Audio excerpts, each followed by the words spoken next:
Welcome, everyone. Saturday night, POPRAGEOUS. POPRAGEOUS live. It's Saturday night. Saturday night. Yeah. Oh, we got a show. We got a show. We got a show. Wow. Guys, one big piece of news. This is a big piece of news. You gotta understand. You gotta understand when I say this. This is not the real Danny Alex. I am not the real Danny Alex. I am a photonic hologram. Okay? I am a photonic hologram. Thank you. Thank you. I am not corporeal. I'm not an organic. I am a photonic hologram. I'm gonna have Caleb come in here. He's gonna punch up the shot meter. Now I'm gonna go do. Sam did 12 shots. Episode 5. Did you see what episode? Sam did 12 shots of vodka. I'm doing 18 shots of tequila as a photonic hologram. Yes, thank you. Thank you very much. We're gonna be getting into it. Let's get what do we got going on today? Well, this is what we going on today. Here's what we're talking about today, guys.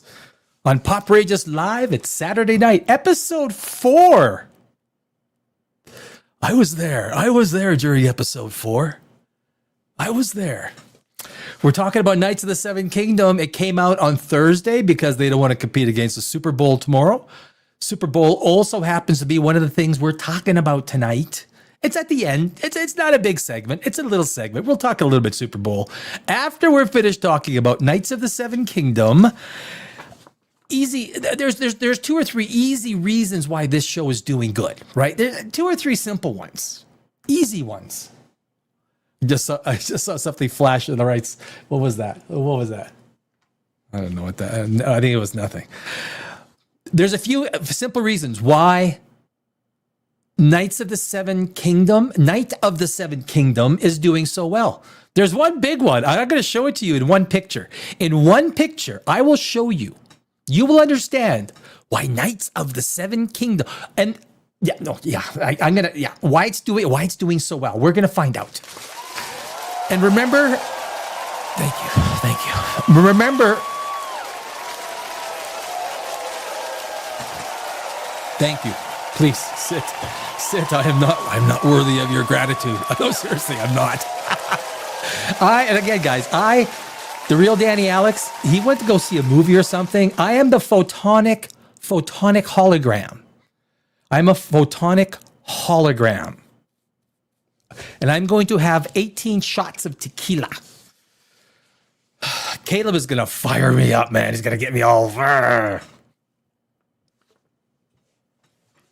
You guys ever, I'm sure everyone does it. You ever like, you're by yourself, got out of the shower, you look at yourself in the mirror and you kind of like, you make faces at yourself. Like, what does my face look like when I do this?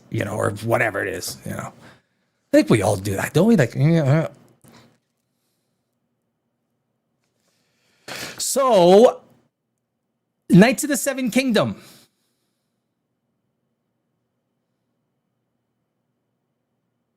It's backwards. I don't know. Is it backwards? Right there. That's the first segment. Our second segment is Starfleet Academy. We're going to be talking a little bit about it. Got some new revelations. And then we're going to be going to a slideshow of the whole show. An entire slideshow I put together. We're going to go by, we're going to make jokes. Yeah, we're going to, look. It's a freaking comedy, okay? This is a freaking comedy. Starfleet Academy. It's a joke. They just made it as a joke. You guys were just kidding. It was a $200 million joke. It's all about how gay can you be? How gay can you be? Well, we've got one hetero relationship. And we got a whole bunch of, like the scissoring. I will be the proponent. I'll start it. Okay, I'll start it. I'll start the petition. The scissoring in Star Trek stops, okay? Hear me out. The scissoring in Star Trek stops.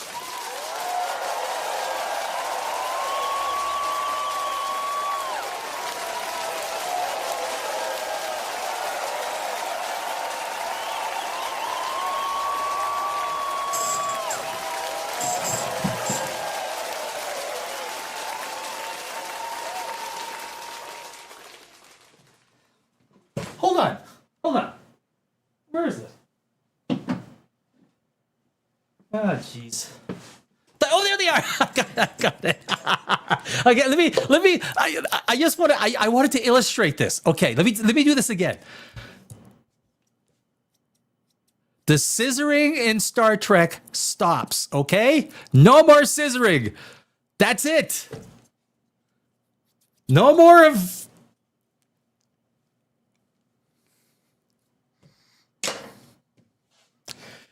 You don't like it? Get out of here. This show isn't it's not a democracy, okay? It's not a democracy.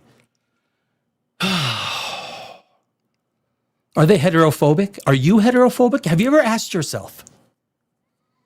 Are you heterophobic?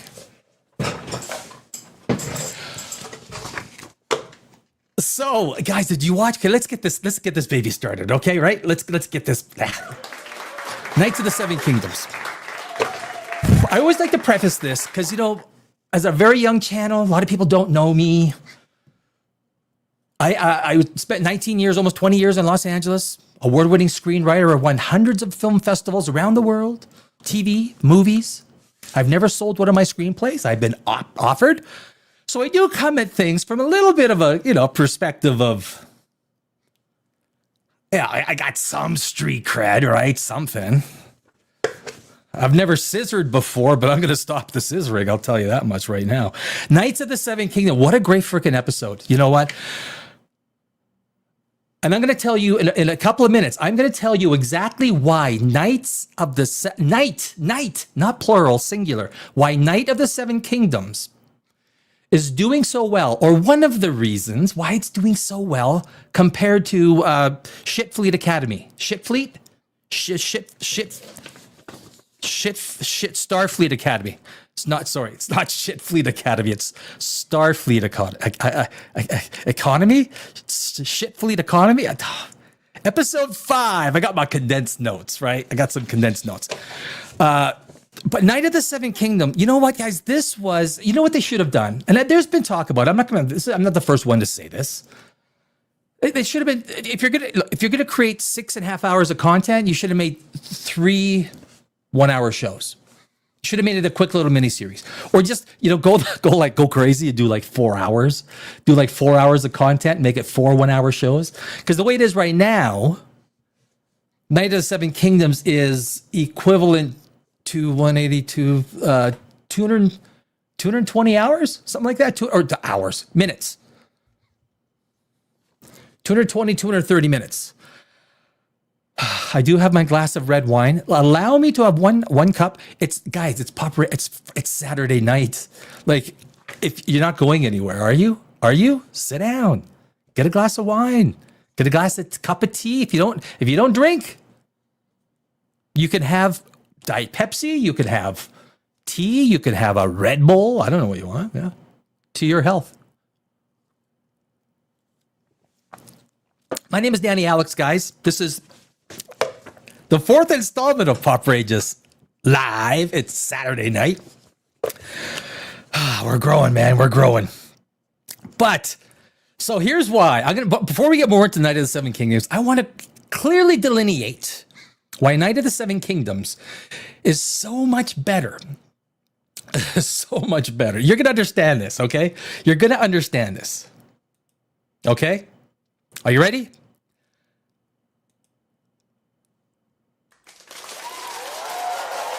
Estrogen. Thank you. I will be running for office next year in this great nation of ours. I will be running for office. Estrogen. It's estrogen.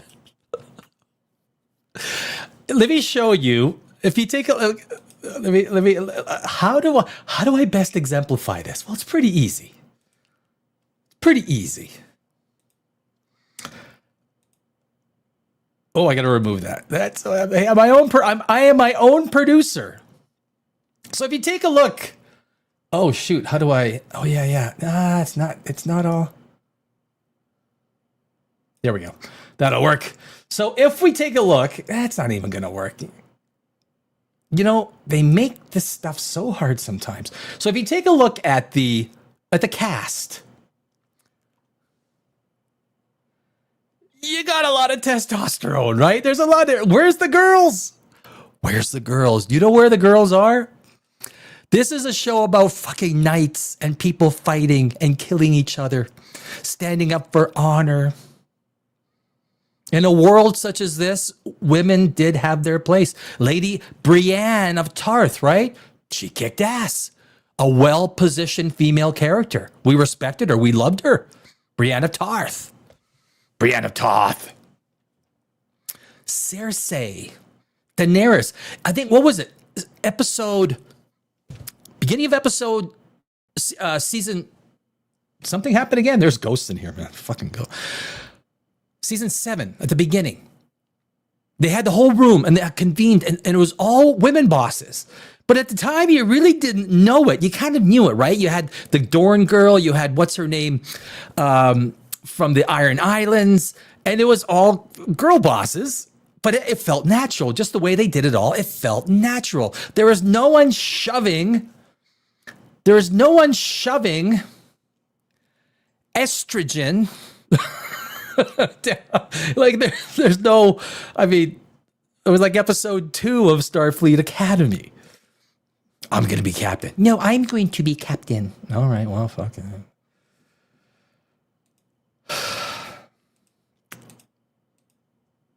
But if you take a look,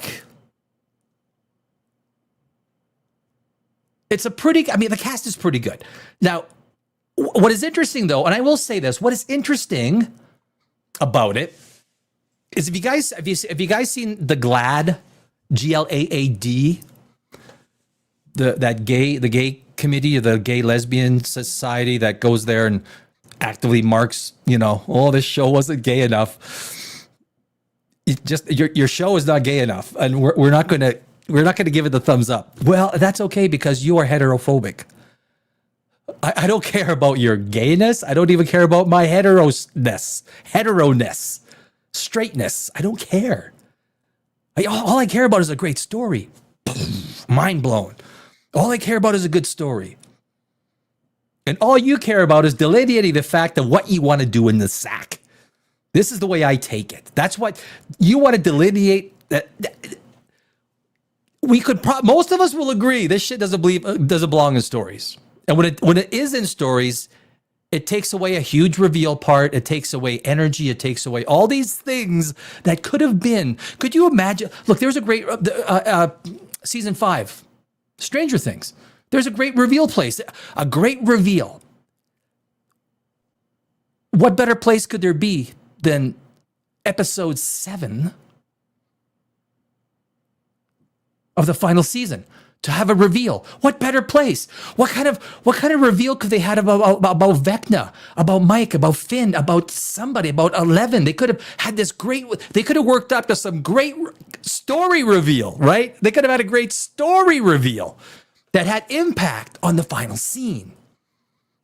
No. Let's save that key area for a coming out party. We're going to say, look, let's have Mike come out as gay.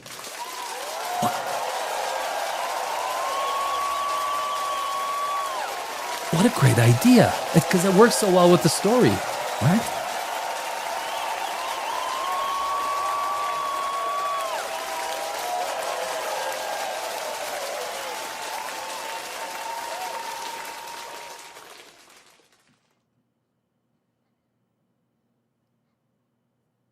Estrogen.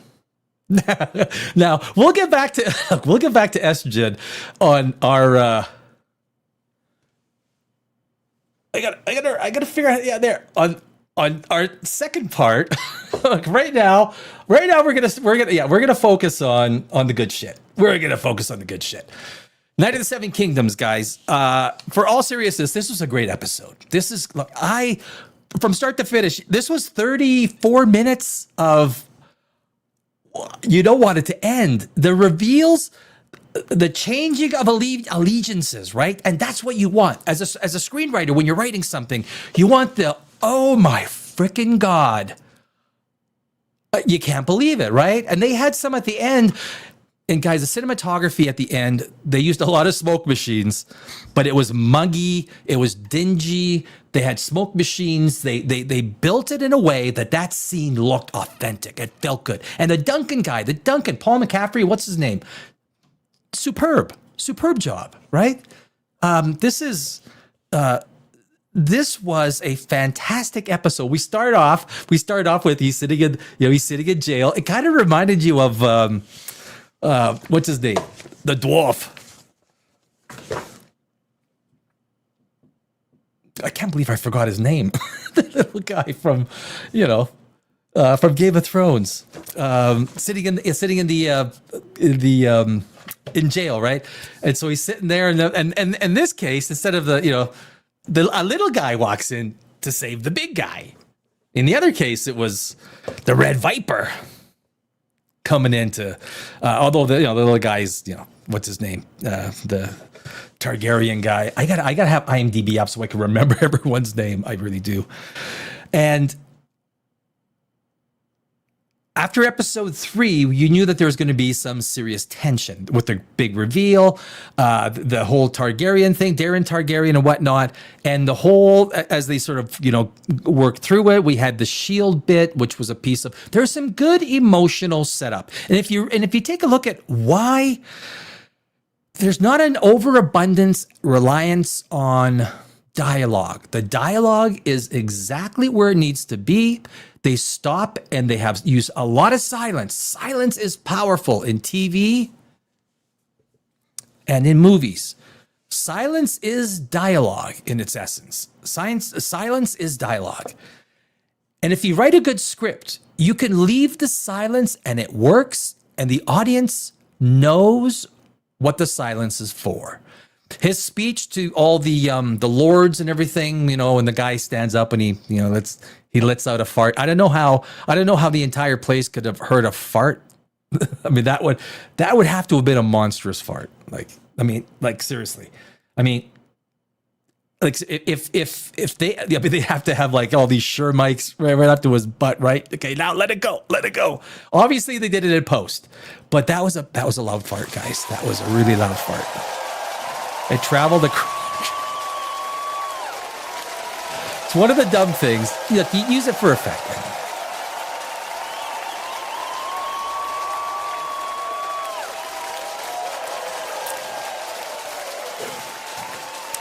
Use it for effect. I hope that they're going to use that, because that's a great starting reference for a payoff that can happen next show or the show after, where Duncan meets that guy in some sort of a, it's a good way to set something up, right? Basically, he absolutely belittled. Can he belittle the 6'6" guy with that? And the fact that that one night turned and said, look, he offered a lordship. He goes, kind of like right after, it was like, I think 5 minutes before that, he said, I promise you, you will not fight alone. He promised them. No, there's no honor. There's no honor amongst these people, except for Daddy Targaryen. What's his name? Great guy's playing him really well. Daniel Ings as Sir Lionel, the laughing Baratheon. I didn't like him at first. I do like him now. I do like him. And then where is he?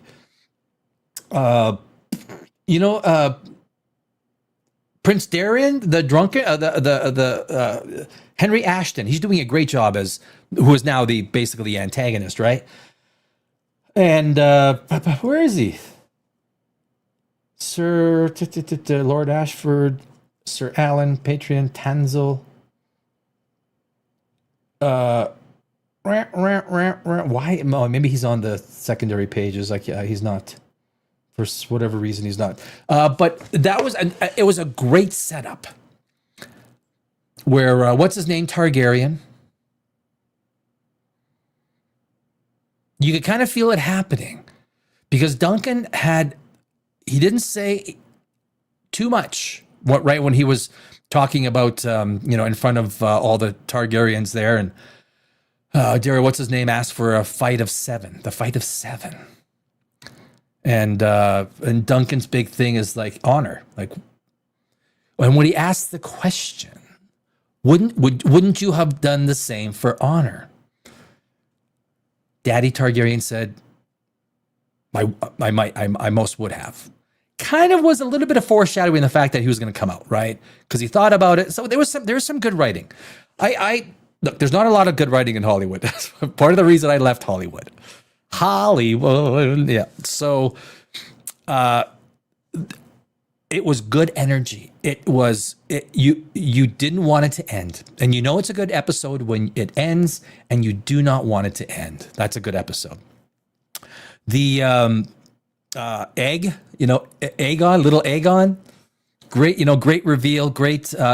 If you haven't read the books, right? If you've read the books, you know what's going on. It's almost kind of ruined in a way, but also because you read them, it's also not ruined in a way, right? So, it's the dynamics between Aegon, little shaved head Aegon, and Duncan is really good. There's a lot of solid things, a lot of moving parts that are moving, and I think the ending of this episode, like I say, I wish this was three or four episodes that were 1 hour long. But what really kind of grips you, right? When they get the old Game of Thrones music playing, you feel it, right? If you're a Game of Thrones fan and you got a good episode and they put the Game of Thrones music on, you feel it, right? You feel that old Game of Thrones kind of vibe, right? That it's Sunday night, it's 6:00, you got your food ready, you got your beverages or whatever, and we're sitting down to a new episode of Game of Thrones. It was a special time if you were a Game of Thrones fan, right? It really was. I loved it. I don't know what you guys had. Yeah, it was. With a half hour, you can't get that with a half hour show. You can't. It's a quick in and out. It's a quickie. Right, everyone gets done in 2 minutes. Are you finished? Did you come? Yeah, I'm good too. Yeah, so it's a quickie. It's a quickie. But when I watch Game of Thrones, I always had one of two things: McDonald's, yes, or because my favorite food is Indian food. I love Indian food.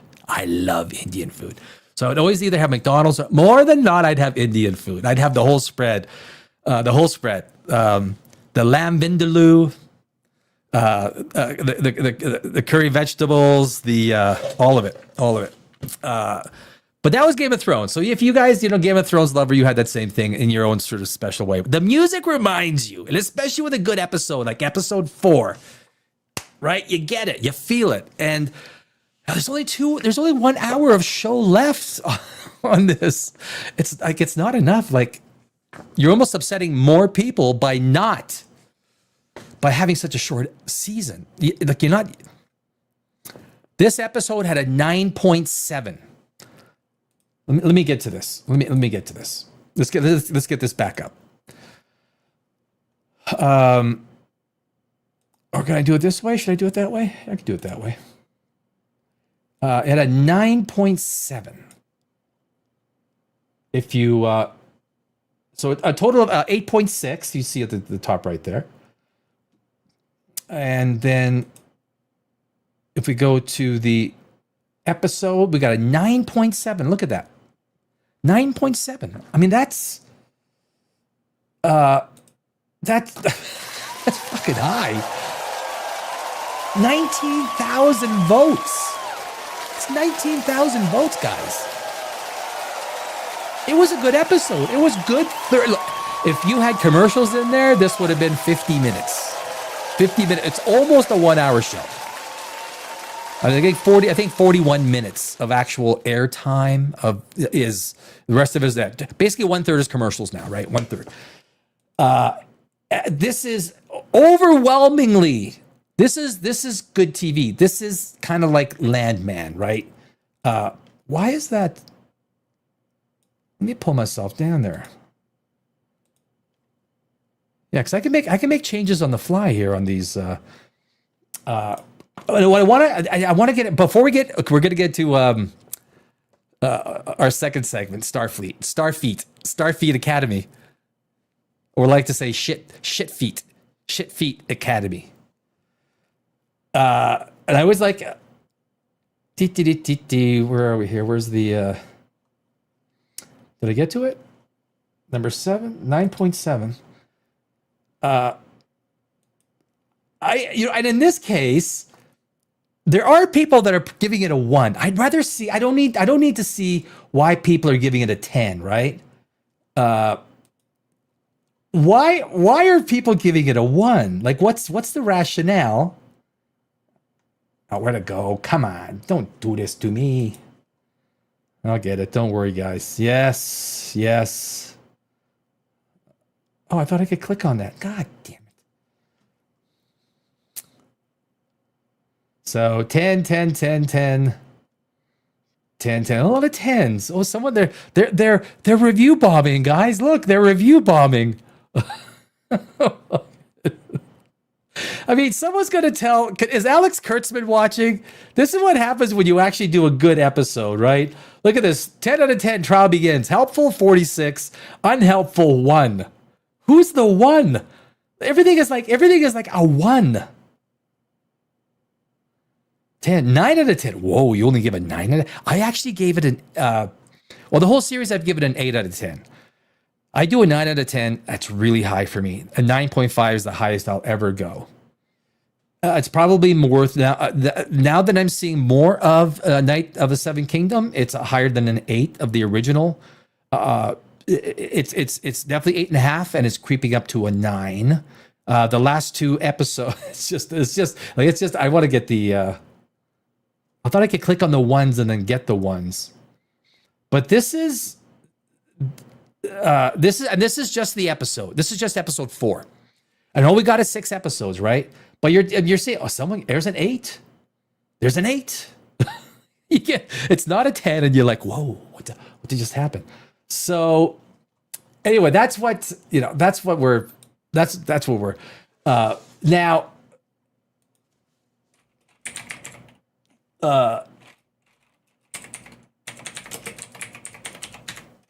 If we go to our other show, so understand, Night of the Seven Kingdoms is the testosterone show. That's the show with all the testosterone. Like, there's only one female character that's in the IMDb. There's only one. It's just all a bunch of guys. It's a bunch of white guys, white ones. They're Caucasians.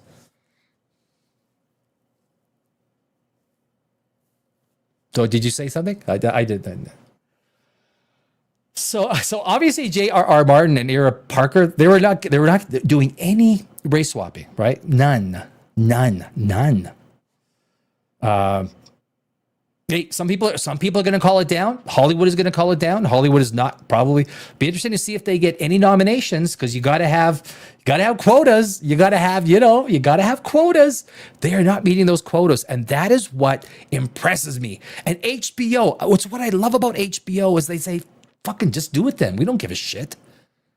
We're in it for the programming. We're in it for our audience. We're in it for the people that pay for HBO. We're not in it for GLAAD. We're not in it for the fucking Academy. I said flucking, not, I put an L in there. Flucking. This show is not, and that's what I like about it. Now, if we go to the other side, that's the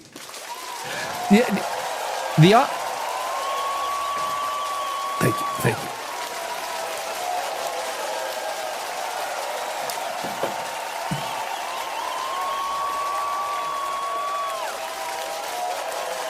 Oh, look at that. Look at someone's smart. Is it true? Is it true you are a trans Earl? Are you Wusso? Hey Wusso, are you too? God. You should have to put your IQ beside your name. WSUO would have like a, what, 64? I think I'm dumb. Yeah, Wusso, I'm dumb. Wusso, you're dumb. I mean, right? I say some things and all you could do is attack the messenger, right?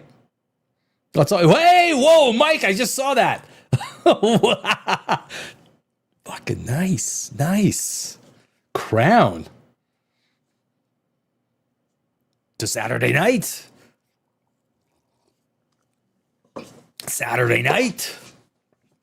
Mike's got the Crown Royale. But Wusso, you know what? Most people would just block the idiot. But you gotta like these people, right? Just to know, words take these people to a whole new level, right? When words, okay, I'll take the estrogen down. Okay, I'll take it. Where are we? Okay, yeah. Come on. There we go. look at the. Let me. The video Starfleet Command. I always want to call it Starfleet Command. Shit Fleet Academy. Is that what it's called? Sheet Fleet? Feet? You like feet? Do feet turn you on? You're gonna like Starfleet Academy. That's your show. But you know, I see. You know what I'm gonna do? Here's what I'm gonna do. I'm gonna finish off Knights of the Seven Kingdom. I don't want to. So that's the difference. So I got a slideshow. I have a slideshow of Starfleet Academy.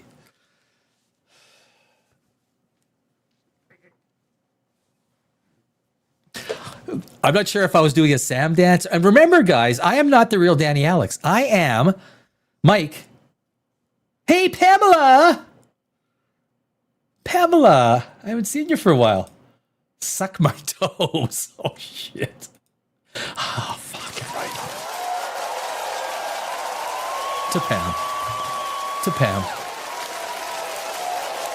To Pam and Holly Hunter.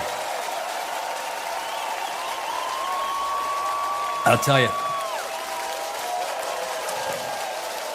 There might not be much estrogen in Knights of the Seven Kingdom, but when you add some estrogen, as Pam has just proven,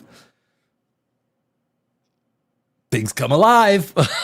Pam's in the house, and things come alive. That's what happens. Woohoo! I have a few drinks. Cheers! It's Saturday night. It's POPRAGEOUS. I'm not telling anyone, obviously, to drink. You know, have your water. You could have Diet Pepsi, Diet Coke, Sprite. You could have a cup of tea.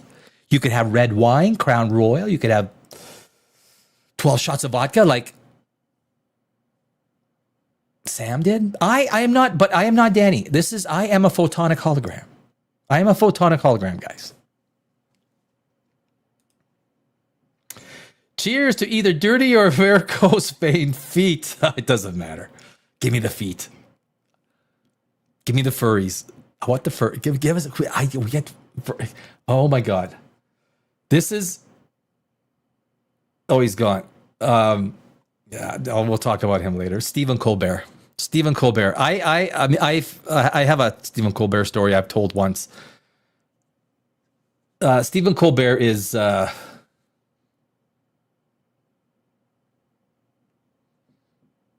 12 shots program, right? 12 shots of vodka.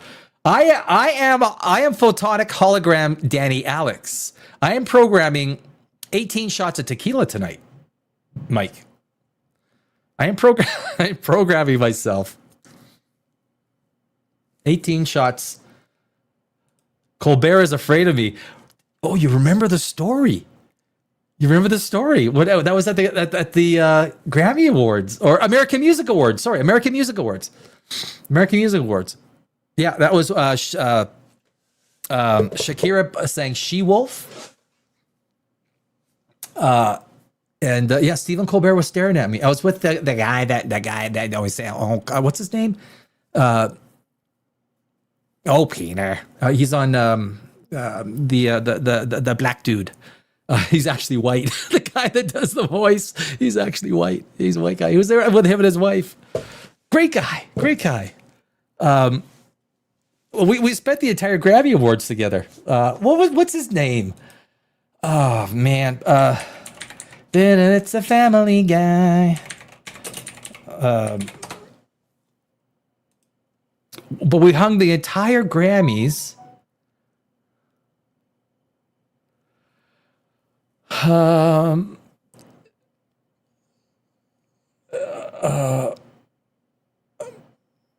Oh geez, I can't. You know what? That's gonna take too long. But yeah, Stephen Colbert, he was giving me the eye. We were out having the drinks. We all went out and get drink. Like, look, a third of everyone in the like during the award show, they're actually in the concourse drinking. And when you leave, in the certain areas, when you leave, there's people that take your seats, so there's no empty seats. Even when you get up and leave to go to the bathroom or to go get some shots, there's people that take your seat. There's never an empty seat. But yeah, Stephen Colbert, he was like for a half hour, just staring at me. I even told him like he's staring at me. Oh, Peter, what are you doing?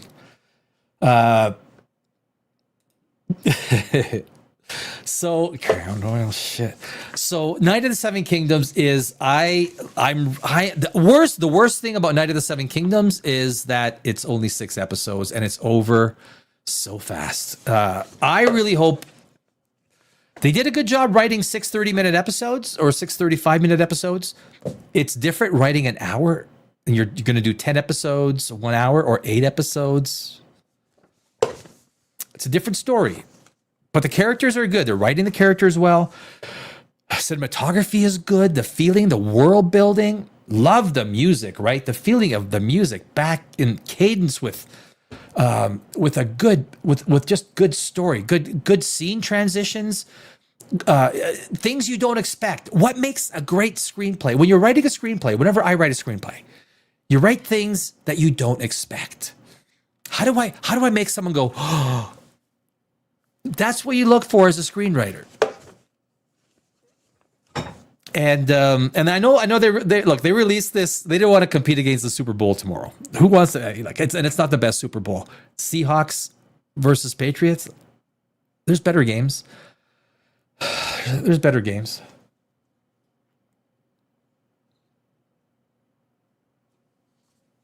Are we lagging? Or is it just me? I feel like it's lagging.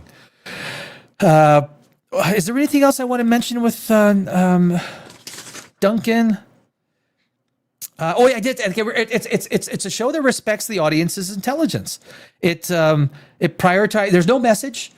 No one's putting a message into it, right? This is what happens when you've got a great show with no message. When none of the writers are heterophobic, this is what happens.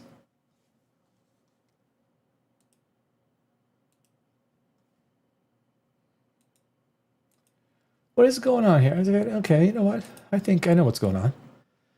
I got a little bit. There we go. That is better. I was getting some. I know why. A little bit of delay. In the video here, which is crazy. I got 96 gig RAM. I got 96 gigs of RAM. I think I got everything. It's good. It's good. There's solid tension, there's consequences, characters are making decisions. I always say, when decisions make the plot, at the end, there's no better example, right? When that one guy, he decides, I'm fighting with them. He decides, and he tells it right to Duncan's face. You're not one short, sorry, you're two short. What? Character decisions dictate the plot. And then, big Targaryen at the end, after Duncan makes a passionate plea for someone to help, come and And then one guy stands up and farts. That's a loud fart. For everyone to hear that must have been a loud fart. It's a lot of gas. A lot of gas. And then, of course, Targaryen guy comes out. Most people didn't expect it. I thought there was a chance, but I didn't expect it. And to see it as like, damn, good. That's strong. That's Targaryen fighting Targaryen, right? The stakes, tension. These are all these things in a story. It starts off with Duncan in a jail. It's like Tyrion Lannister. Remember Tyrion Lannister? When he was, he didn't have any champion. And he had to fight the Mountain. It was a great episode. It was one of the greatest tingling feelings. And then the Red Viper comes in, right? The Red Viper. And he starts walking out, grabs the torch. The last thing he says, he stops and turns. I will be your champion. You're like, damn. Oh, you're like, okay, this guy must be fucking serious. He's going to take on the Mountain, right? But hey, I was a kickboxer. I fought big guys. Big guys are easier. They're slow. They're slow and dumb. You get a few shots in there. Everyone's solar plexus is as fragile as the next. As a matter of fact, if you're overweight, because all the fat, you can't get through and actually hurt the solar plexus. But being, that's not going to help you much in a lot of other ways. But that was a great scene, right? This is kind of similar. You had the big guy Duncan sitting in jail, and the little Aegon guy, little Aegon actor. He's doing good, right? It's a good. Good progression, good world building, good feeling. I can't wait for the next episode. It is 8 days away. No one wants to compete with the Super Bowl, right? Because everyone's going to be drunk. So that is the So that's Knights of the Seven Kingdom, guys. It's one of the few TV shows we've got. Now we go from the best. We go from the best to the worst.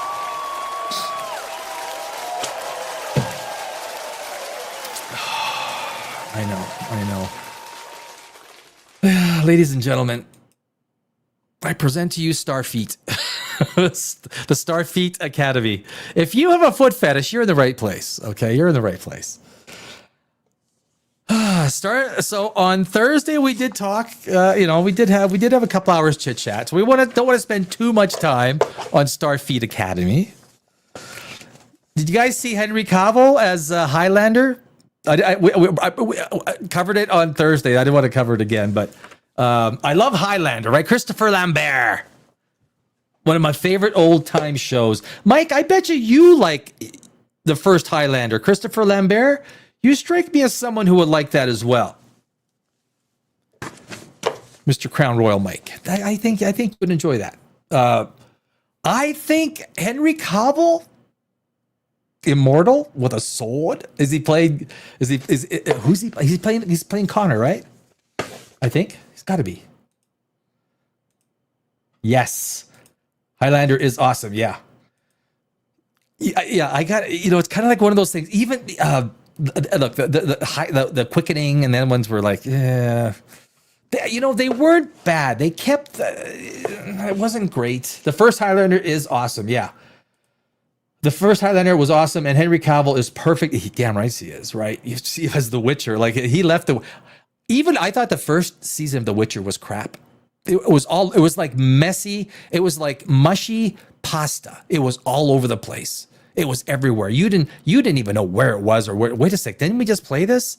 Oh, we're back in time. Wait, this happened before the second episode. Okay, what? The only thing that salvaged that TV show from season 1, 2, and 3 was still Henry Cavill. The only thing, the very first episode was probably the best, and it just went like sled ride downhill. But that's another story. We're talking about Starfleet Academy. Starfleet.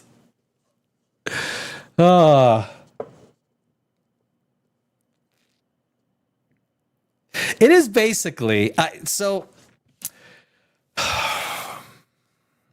It is shocking to go from Knights of the Seven Kingdom, or a Knight of the Seven Kingdom, to Starfleet. You literally have the best and the worst. And before we went live tonight, I watched both. Pamela, Daddy, sure keep me intrigued. I like that. I have to look up some of the stuff, but boy, I'm glad to be here. I'm glad. Yeah, it's been like 2 weeks. Haven't seen you for 2 weeks, Pam.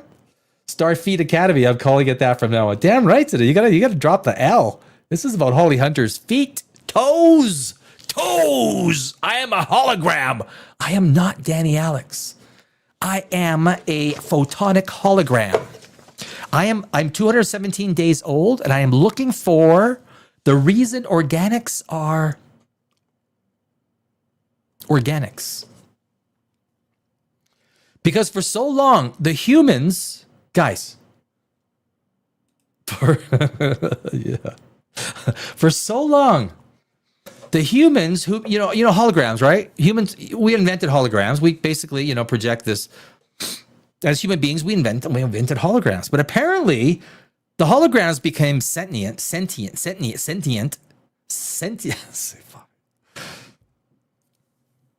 They got consciousness. And now, the humans were basically just slave lords of the holograms. That's why I want to be a hologram tonight. I want to be a victim. I just want to be a victim. Can I be a victim, guys? I did touch on it on Thursday night show. If you're a slave, you had to. The only slaves that were ever out there were Slavic. The Slavs. I am Slavic. I was born in Brno, Czech Republic. I am the original slave. Anyone else that are claiming themselves to be slaves is culturally misappropriating my people's word. So go get your own frickin' word. Because a slave refers to a Slavic person who was forced to work against their will, stolen from their land, brought back to the western part of Europe for 1,200 years. I will not return to this subject again tonight. But that is where the word slave comes from my people, from the Slavic people. So stop frickin' using it, okay? It's cultural misappropriation. But that's basically right. The holographic people, which is again why I want to be one tonight. I feel like a victim. It feels good. Actually doesn't feel good. I feel like shit. And of course, if you're going to be a victim, you're going to be a victim of slavery. You got to be black. You have to be, right? It's just such simplistic, stupid writing, right? You're as stupid as the day is long. Look, these writers on I'm going to be nice. I'm going to be nice about this, okay? The writers on Starfleet Academy, like, I'm going to be nice. They're absolutely stupid, okay? They're absolutely stupid. Starfleet Academy writers are stupid.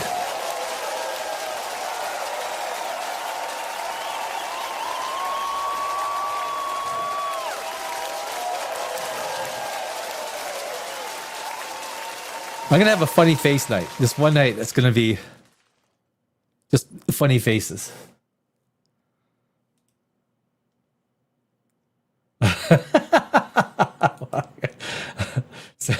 Sentient. Yes, I'm a sentient. I'll victimize you. Oh, Pam. Oh, please. Oh, hey. Oh, I got one for you, baby. Hold on. Okay, you want it? I got one for you. Oh, no, not that one. No, not that one.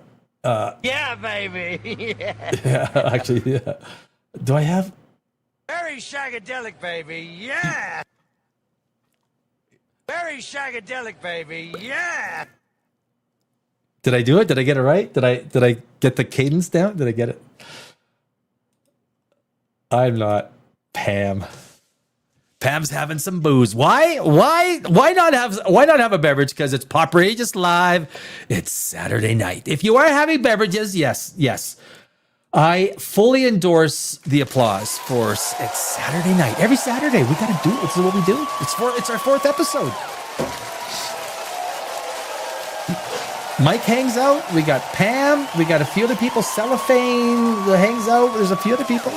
You can hang out. Don't need to go into chat.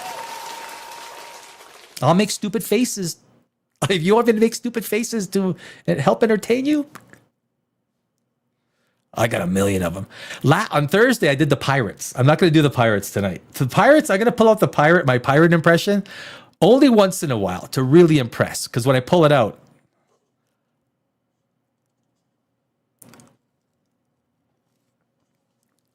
it's meant to impress my pirates. So I am a photonic hologram. So I know what Sam is going through. What is absolutely amazing to me, we'll go through the slideshow. I did a slideshow. It's about 60 slides. Instead of showing the entire episode, we're just going to go through a few slides. We're going to talk about each slide. It's not every section, but there's some really funny parts. And if you're not laughing at Starfleet Academy, you're not having fun with it, because this is one of the stupidest shows ever made. It's right up there or right down there. Two other shows.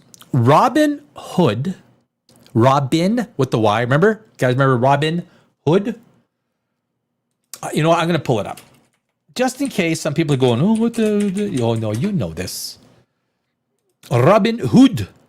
Oh, it's beautiful. Oh, my God, it's beautiful. Open link in new tab. And I am going to share that tab. What? No. That's not what I asked for.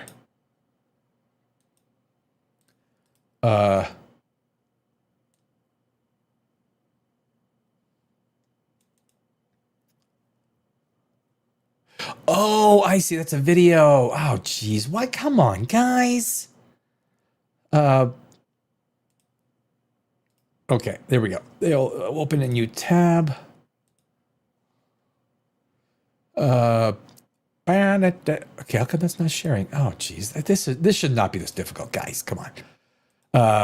Okay, I'll share it. I'll share the screen. Okay, Robin Hood series, share. There we go. And then we're going to put it up.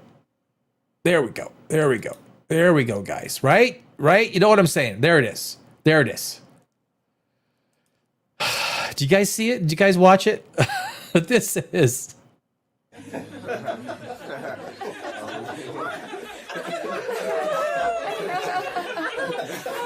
This was a bad TV show. It's a bad TV show. Robin Hood and Blood Origin. Witcher Blood Origin. 2 shows, now 3 shows that equally share the bottom of the barrel. The Acolyte, look, if these shows are 0 out of 10, the Acolyte is 0.5 out of 10, right? It's just marginally better. Why? It at least had a story. I mean, it was a bad story. The Acolyte? Oh, stop kicking my bum. It hurts. It hurts. And that was so bad. The Acolyte was so bad. When they were singing the one of many. Oh my God. I'm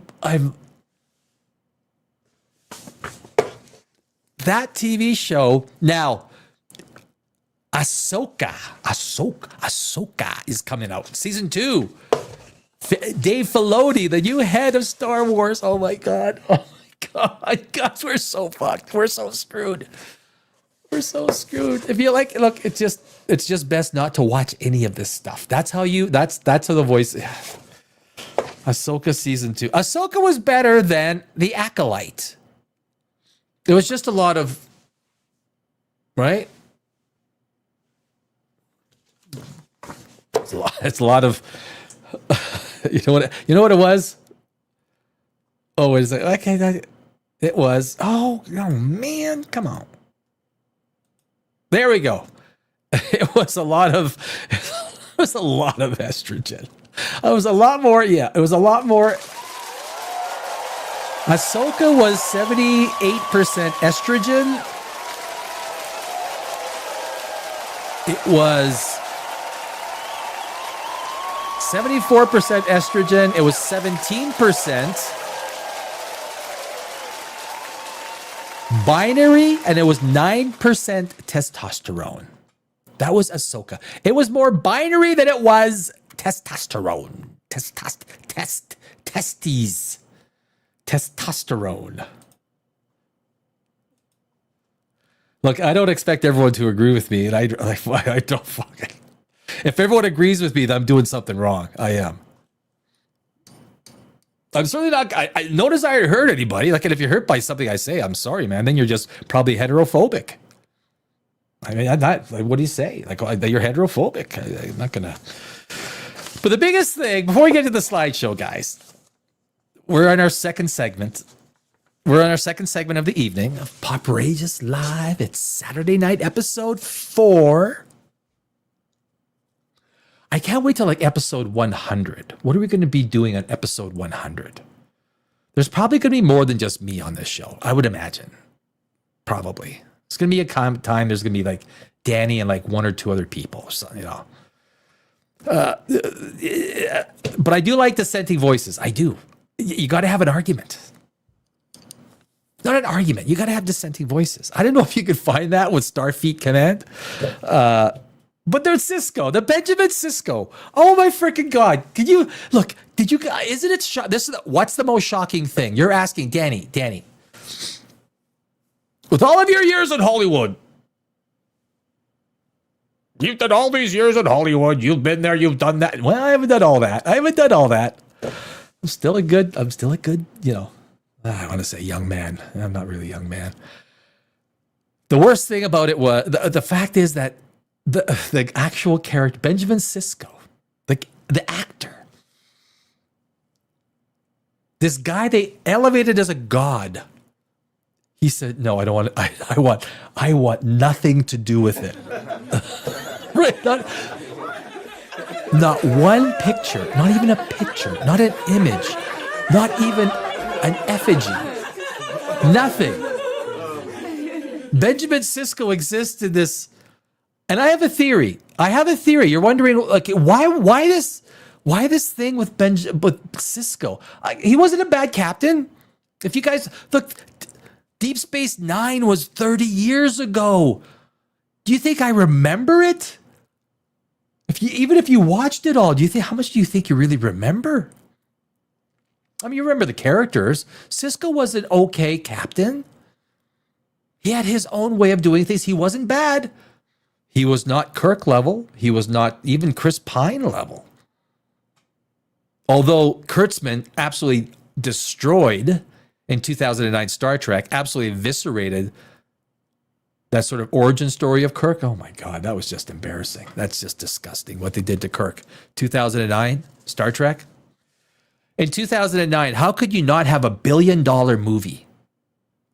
How do you not have $1 billion Star Trek movie in 2009? You should have fallen asleep writing the script. You could have fallen asleep filming the script, and it still should have done $1 billion. And it didn't. It did less than $500 million, I think, $478 million. Why? Because people were disgusted by the way that he did. This is a hack. Alex Kurtzman is a hack. He knows shit about writing.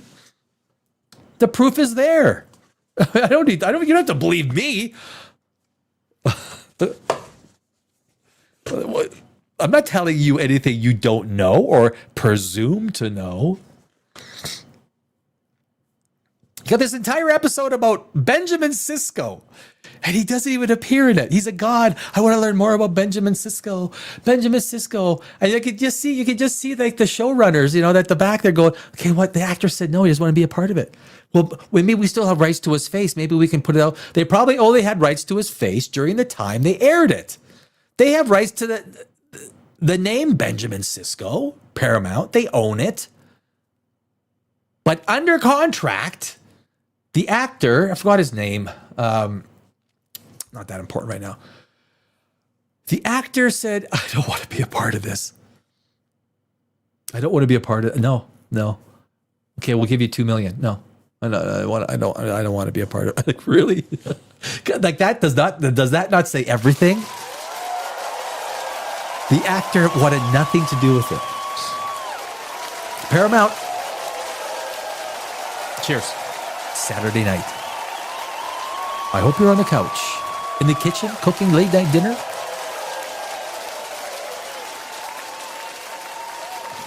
I hope you're, yes.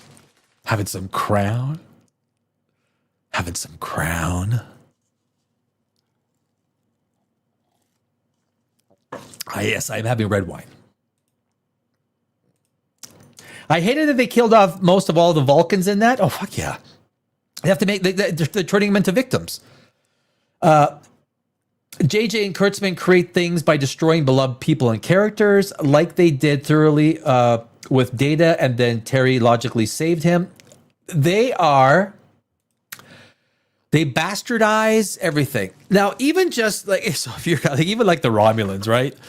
It takes, by the time a star goes supernova, it's going to be 10 million years, which is a fraction of a time for a star, right? Our sun will go it's not going to go supernova. Our sun will become a red giant. Will probably swallow up the Earth eventually. 4 billion years. But it's like Betelgeuse. Betelgeuse is up there in the belt of Orion, waiting. We discovered it hundreds of years ago. Sometime in the next 10,000 years, the thing's going to go supernova.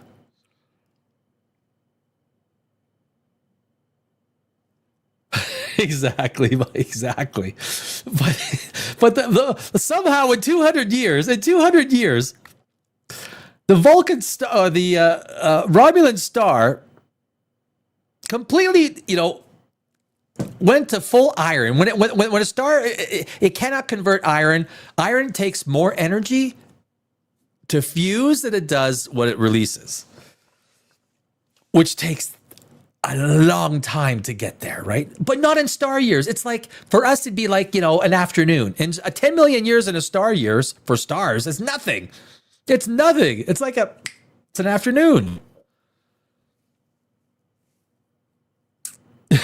And so it took 200 years to go from, I guess, was it a yellow sequence star? I guess they were part of a yellow sequence star. In 200 years, it went red supergiant and then fucking went supernova.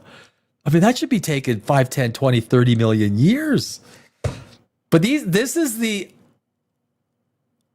what I would have had, Mike, I would have had something like a magnetar. Fucking magnetar.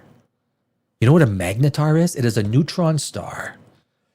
1 teaspoon of neutron star is 100 billion tons. 100 billion tons. It is the state of matter before it turns into a black hole. Now, when you have a magnetar, you're talking about the most powerful magnetic field in the entire universe. There's a magnetar 50,000 light years away in, what year was it? 2009 or something. It had an earthquake on a magnetar. Is like a 1 centimeter move. 1 centimeter move on a magnetar is like a massive earthquake. I bet you every single life with a planet with life on it within 1,000 light years of that magnetar was wiped out. That's the freaking power behind these freaking magnetars. You want to know fucking godlike power? You take a look at magnetars. Fucking magnetars. That's what you where's the magnetars? Look, if I was a screenwriter in Star Trek, you'd see this shit. You would see this shit. You'd see all this stuff. You'd see like quantum, multi-dimensional. Oh God, the ideas that I would have as a screenwriter for a series like Star Trek. Mike, I watched the first episode of Discovery. It wasn't bad, right? The first episode wasn't too bad of Discovery. I like the way they did the Klingons. Does it get worse from there? I thought this isn't too bad.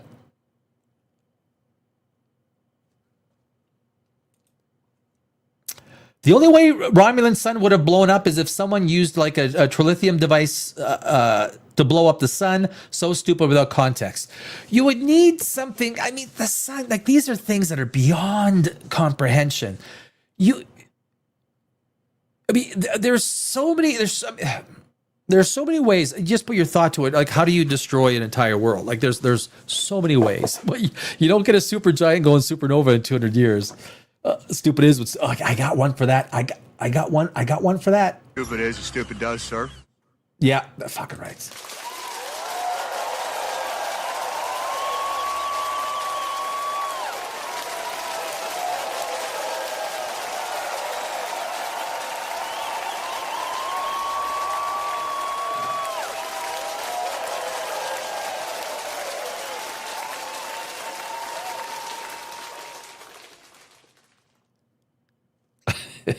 Yes. Yes. Magnetar is the craziest type of star in the known universe. It is. Do you know about strange matter, Mike? Strange matter? Where you get strange quarks? Strange quarks that in a certain circumstance, got six different types of quarks, right? There's also strange quarks. And so there is this reality. There's this thing where strange matter might destroy the universe. It deals with strange quarks, and it's turning into the strange matter that basically when strange matter hits regular matter, it all turns into strange matter. It is sick, and it is a matter of fact. Yes, it is proven. We haven't seen it, but that does not preclude that it might happen to the universe. Pamela, magnetars are not shown at all in any sci-fi. I know there's a lot of stuff. Neither are just basic neutron stars. Primordial black holes or micro-sized black holes or like using wormholes or the quantum realm, using all these little things. Like there's only so many particles that we have that we can deal with. Like they blow heart-shaped bubbles.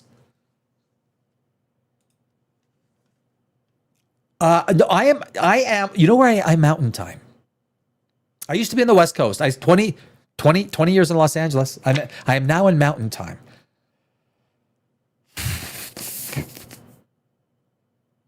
Mountain. I'm raised to mountains.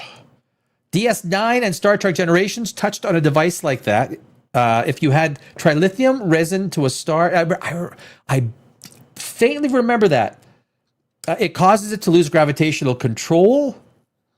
So says the lore of Trek. Now, yeah, and we know you can't fuck with gravity. There's when you have too much mass or too much energy. Mass or energy can create gravity, right? Because mass and energy are interchangeable. Pamela, exactly. Dark matter is totally something else. I did a video on my science channel about dark matter stars, ghost stars, stars that are literally made of dark matter. And this is where all these gravitational wells that might be coming from. And again, it's sci-fi. You could make an entire freaking season out of these ghost stars.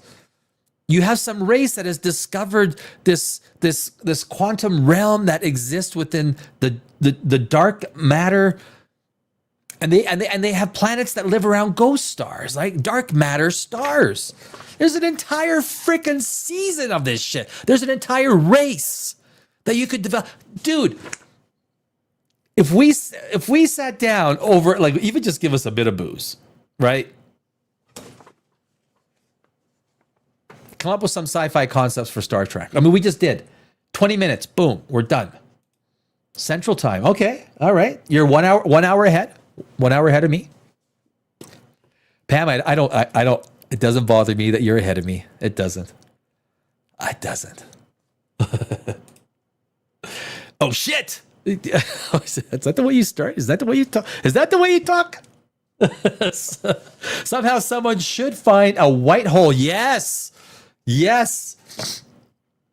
Which is theoretically a Big Bang. Light only light can exit, right? Light cannot get in. Light it goes or mass. Everything exits. You cannot go into a white hole, which is the other side of a black hole. Which is the idea that how these Big Bangs start, right? So these Big Bangs, you got like Ton 618, you got Phoenix A, UHZ1, all these giant. Maybe these black holes get bigger. Maybe they get to 1 trillion solar masses. And then on the other side of these black holes, it goes in, it turns into a singularity. And then on the other side, it turns into a, quote, Big Bang in an infinite universe, within an infinite universe. So basically, a Big Bang's happening all over an infinite universe, which means an infinite amount of all of us exist. If the universe is infinite, then an infinite amount of Pams, Mikes, Dannys, all of us exist. Everyone's sitting at home. We all exist. Oh, wait, I didn't finish your statement there. which is theoretically a Big Bang, but from the other side. Yeah.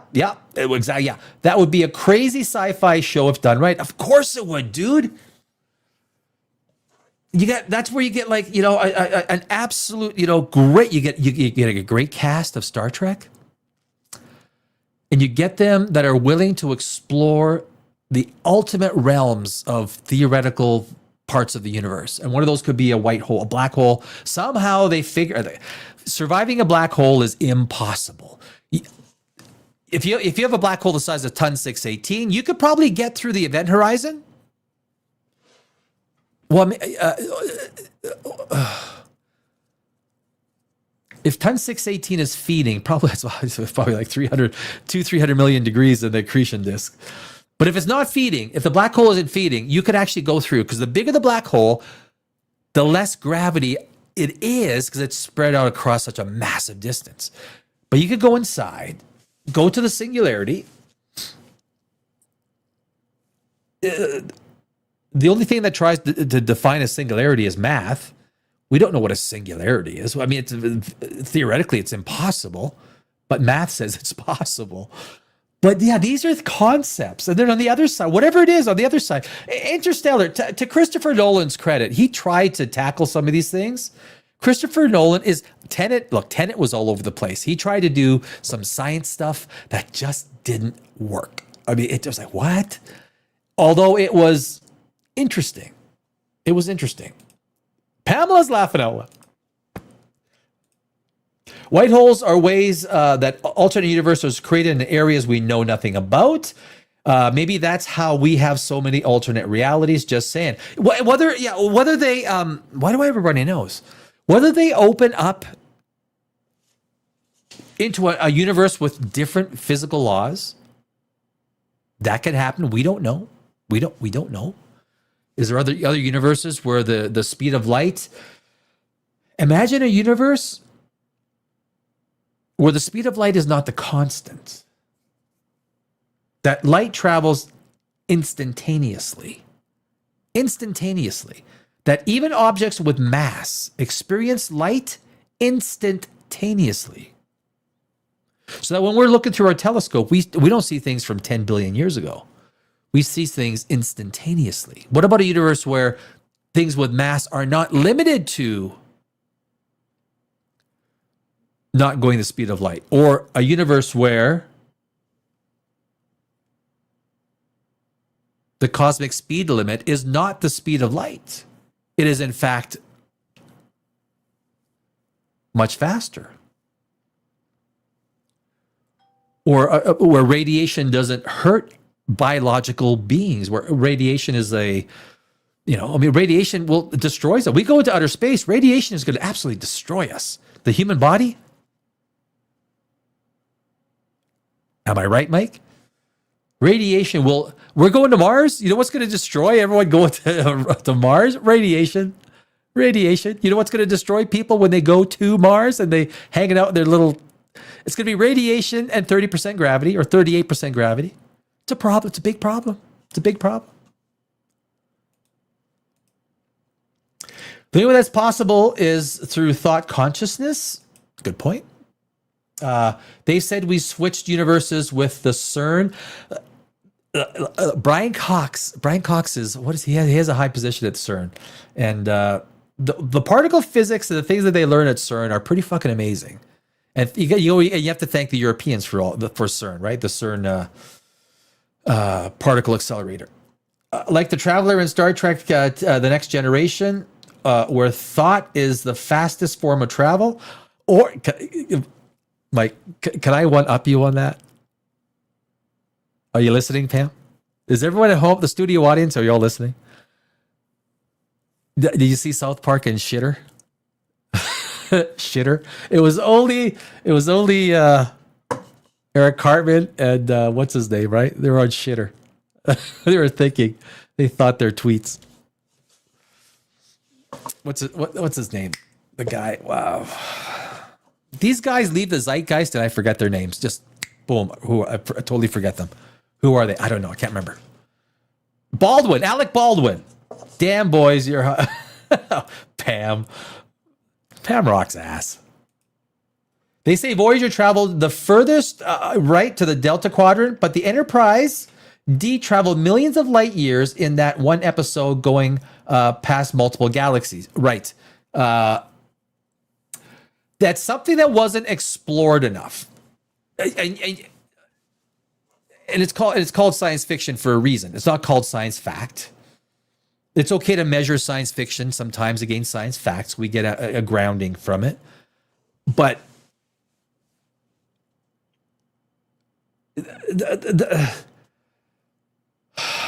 guys, if you're a science fiction fan, there is 0.1% of science fact that could be absolutely taken full advantage of in science fiction.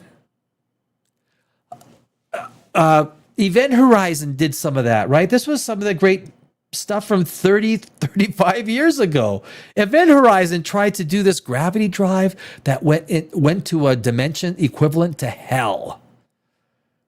What is probably one of the most amazing things that you could write about, which I would just, oh God, if I was ever given it.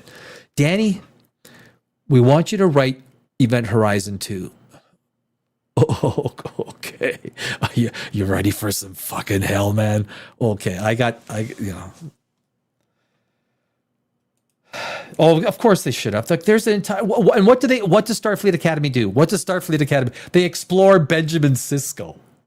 There's so many places they could go. They go to fucking Benjamin Sisko. Now, I started this point a half hour ago. It feels like, you know what it feels like? I know all the race hustlers are going to be like throwing pies at me. Daddy, you're a racist. No, you are. So if I can't talk about it, what the fuck can I talk about?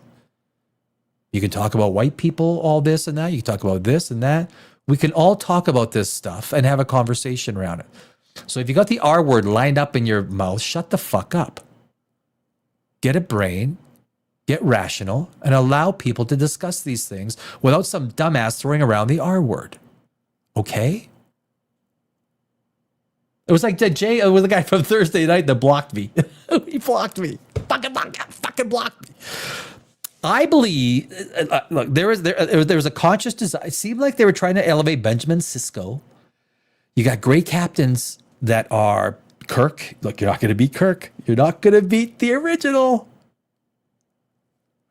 And you've got, oh yeah, I saw Roddenberry. But Roddenberry thought that if we did what Star Wars did, the universe would be too small with warp drive versus something like hyperdrive. Yeah.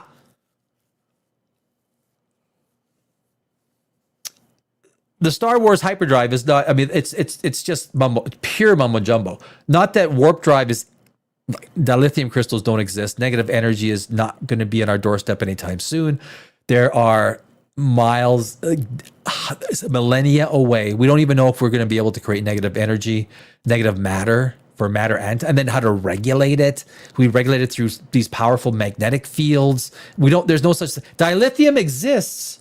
Dilithium does exist, but not as a crystal.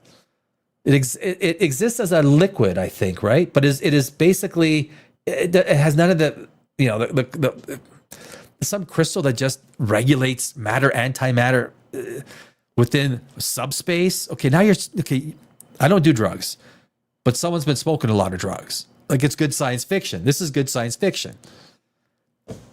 The idea of bending time and space, the only thing that does that is a black hole. Do you want to bend space-time around Earth? Of course DEI is, yeah, of course it is. DEI is destroying shows because it takes away from those things that before, look, there were a lot of a mix of great people doing a lot of different things in movies and everything like that. Even if you look at the black population, call it 1 in 10, 1 in 9.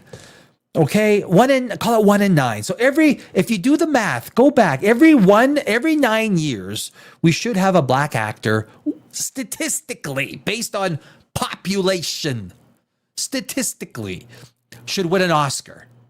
And if you go before this whole DEI stuff, which it was pretty much what it was, literally right in line, you can't have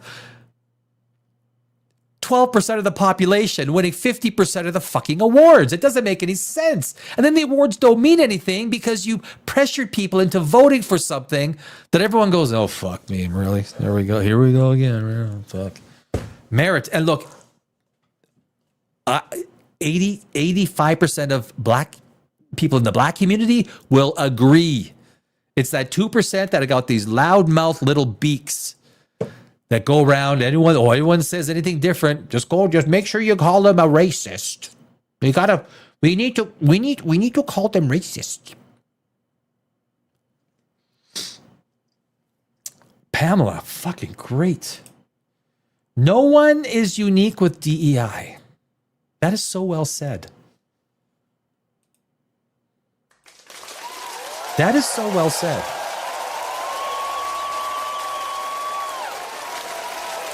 Uniqueness is thrown out the window.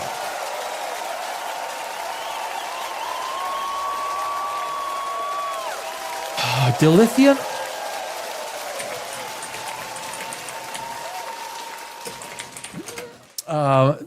Dilithium is a diatomic molecule of two bonded lithium atoms, and it does exist in reality, but it's very rare. Powerful dilithium crystals from Star Trek that power warp drives are entirely fictional. I'm not breaking any news here this evening, my friends. Dilithium molecule, this is a diatomic molecule of two lithium atoms held together by a covalent bond existing as a gas at standard conditions. So at room temperature, it's a gas. It's two diatomic molecules of lithium atoms held together by a covalent bond. No crystals. Real lithium forms various compounds, but not the hard energy-controlling crystals depicted in Star Trek. It's still just as the hyperdrive, guys. It's all vaporware. Doesn't matter if Alcubierre did the math. Was he going to take Alcubierre's math and throw it at Musk? Build it. What do you want me to build? It's fucking math. It's not engineering. Math and engineering are two different disciplines.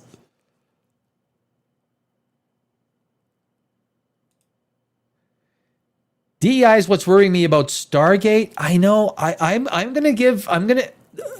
finish off here. The only reason that Amazon is running the whole thing, they need to let them do their own thing. They do, and I think they will. I think they will, because the showrunners, the guys that started, the executive producer guy, I forgot his name. It sounds like they're going to be given that space. We won't know. We won't know until the first episode. Bravo, Pamela. Big smiles. It's Saturday night. Saturday night, my friends. POPRAGEOUS Live, episode 4. POPRAGEOUS Live. My name is Danny Alex. I'm your host. I am your host drinking red wine. Whatever your choice of beverage is, relax. It's Saturday, and tomorrow is Super Bowl. We got to get to it. So, did I get? I'm not even sure if I got all to the points that I wanted to in this. The point I wanted, the real point of this Starfleet section number 2, the second segment here before we get to the slideshow, is this whole idea of Benjamin Sisko.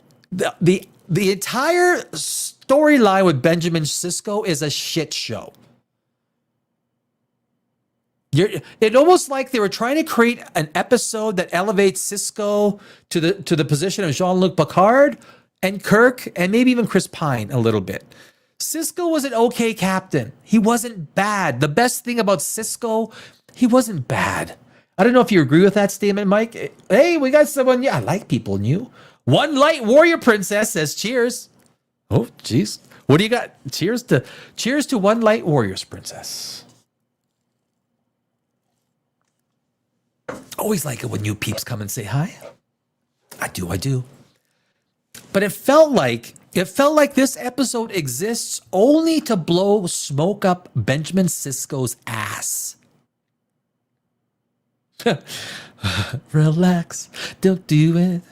I used to love dancing to that song. 1986, 87.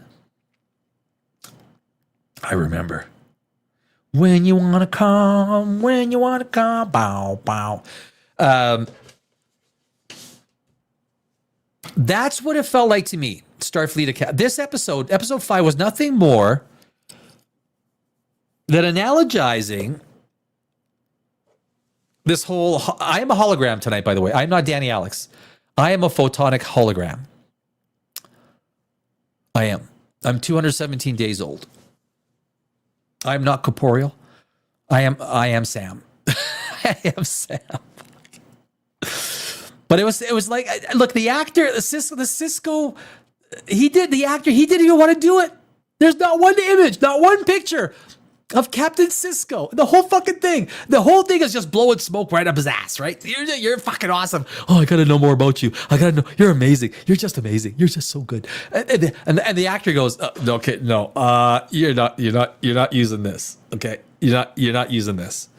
You got rights to Deep Space Nine in my face, but you got no future rights, so you're not using this. We'll pay you $2 million. You're not using this. I'm telling you. There's probably a number that actor would have done. Okay, I'll do it. They didn't hit it. And I'm sure they offered a lot. But even he said, right, he did himself a favor. We gotta show. I gotta show that Frankie Goes to Hollywood. Pam might be listening to Frankie Goes to Hollywood. Light Warrior Princess has got some love for everybody. You got some.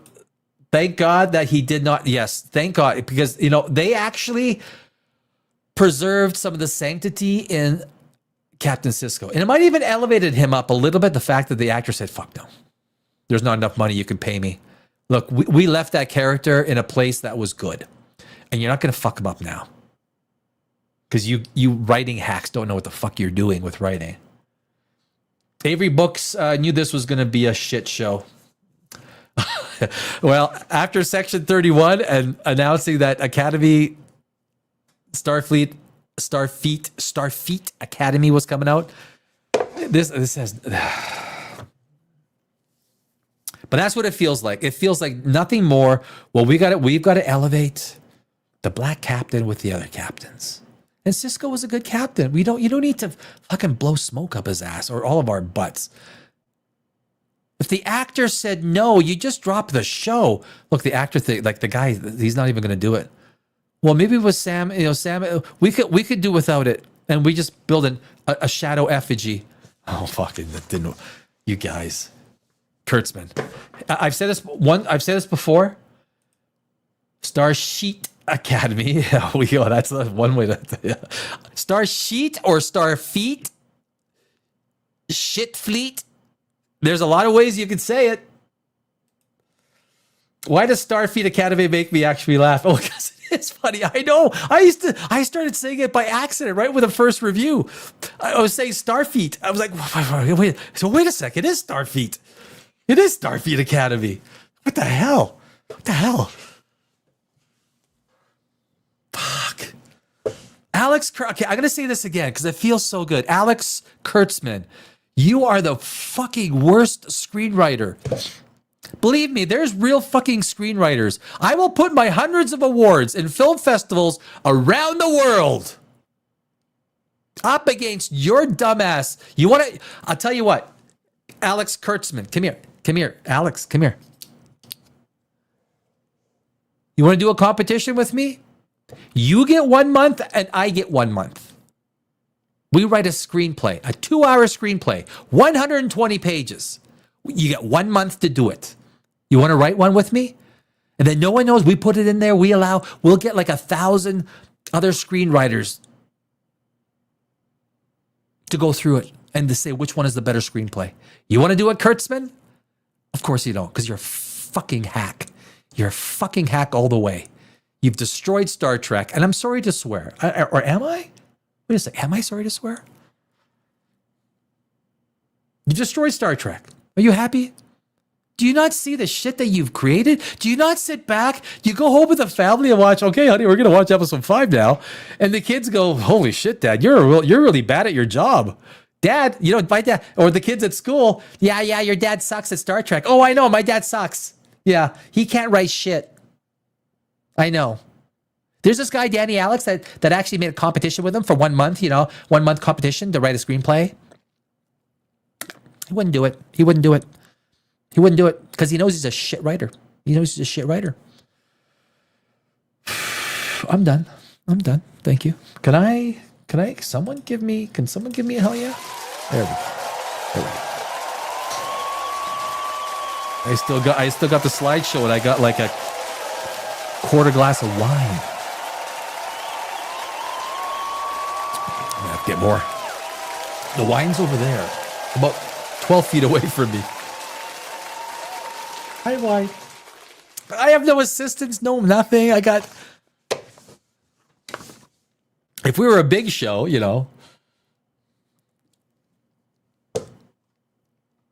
I'd have like a producer, some, production assistant.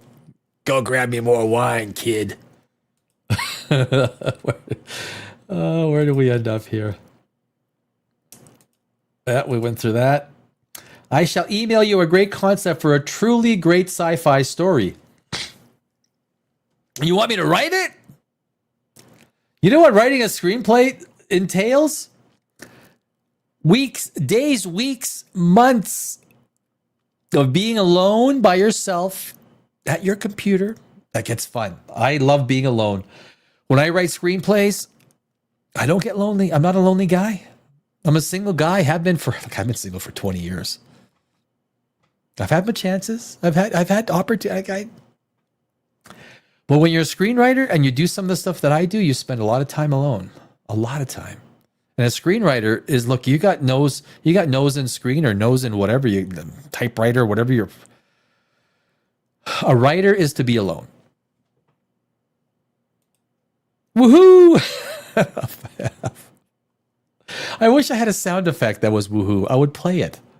What do I have? What's the closest thing I have to woohoo? What would? Are you not entertained? Yeah, do that. Are you not entertained? Fucking awesome, right? Awesome. Hell yeah. And then there's your feet feed. The feet. We got to do the feet. How to email you. And the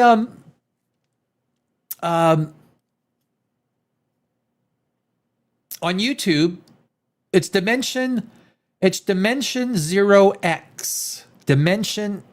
Sorry. That's my science channel. POPRAGEOUS TV, as in TV, television, not transvestite, okay? I know you're making all the fucking jokes at home. I know you are. TV stands for TV, television, not transvestite. Motherfucker.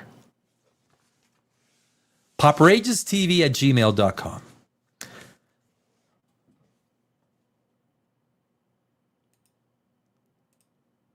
You light warrior princess, woohoo, ha ha ha ha. Hey, we just did that, right? Yeah. Okay, so that is okay. Let's get to the next segment, guys, because I spent 2.5 hours doing this slideshow. I need some music every time I change to the next segment. It'd be like dun dun dun dun slideshow. Now, if you guys notice the picture, that is Darum. That's after he ate the banana little thingies, and he's throwing up sparkles. He's throwing up sparkles. There's an actual picture from the show. Actual picture. Okay, so okay, there it is. Okay, so which way do I want to set this up? Was it gonna be this way? Or this way? No. Can't do it that way. Oh, estrogen. We're back to estrogen? We're back to estrogen. Why the hell that happened? Why is this not working? Okay, there we go. Is that going to work? I think that's going to work better. Okay. It's almost. Do I got some music I could play in the background? What do I got? Without getting copyrighted. Night driving Brock, feeding the ducks, daydreaming dance pop. I thought I had some. Oh shoot, I don't. Damn it. Okay, well that's fine. Okay, well yeah, we'll continue. We'll continue. So here we are. We start everything off with Sam, series acclamation mill. This you gotta like the face, okay? So and this is okay. Why did I put slide two? Okay, so this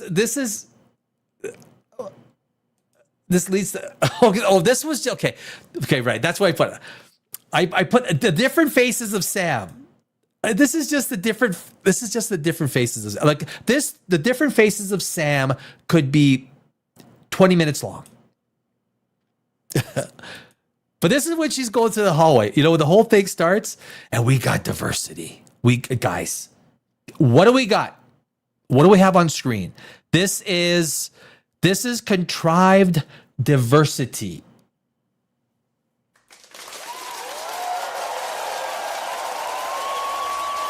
That is diversity. Now she keeps going. She keeps walking. Look at the diversity. You know, I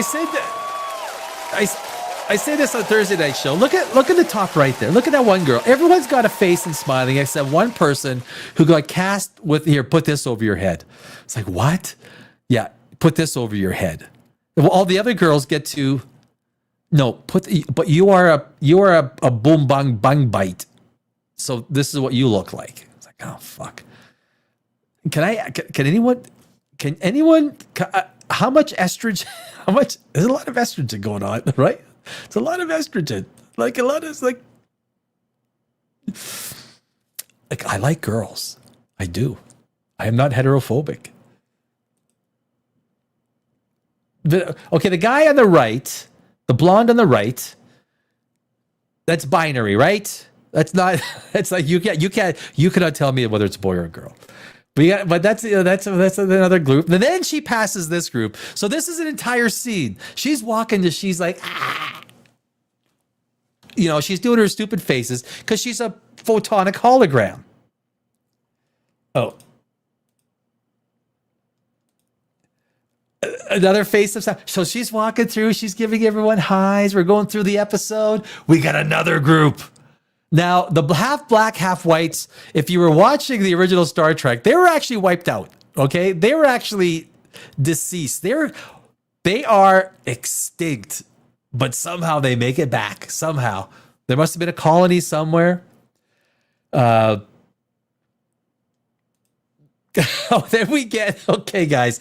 Now, here's the thing, right? Because she's a black character, and because it's kind of about Benjamin Sisko, he's black, and then about Benjamin Sisko's son, he's black. Imagine that. What we need to do, because she's black, we got to get her dancing. Let's get her dancing. Yeah. Staying alive, right? Right, Warrior Princess? Dancing. Yeah. We got a whole dance series. Fuck, this is TV, guys. This is TV. Motherfucker. That's what. And then we get, okay, she's 217 days old. She's supposed to be a 17-year-old, but of course she writes like a 4-year-old.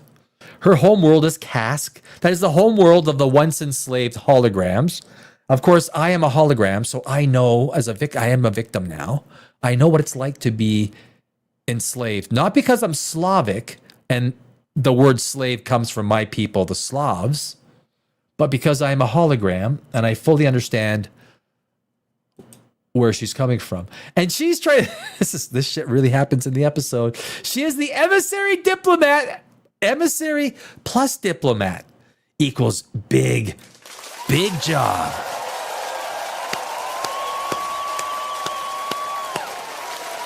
Sam, you inspire us. Absolutely inspire us.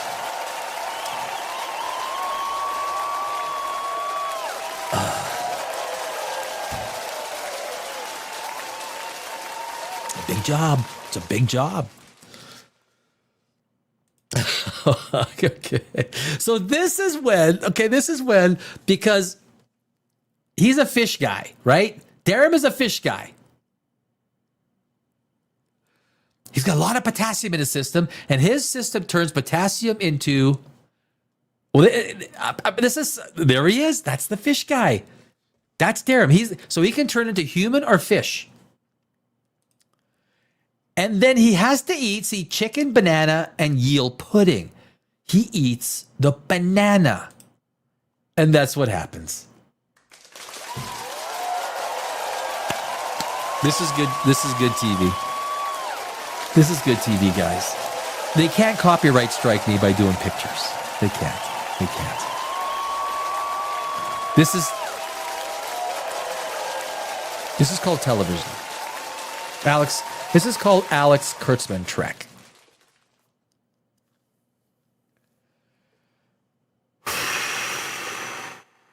Let's move on.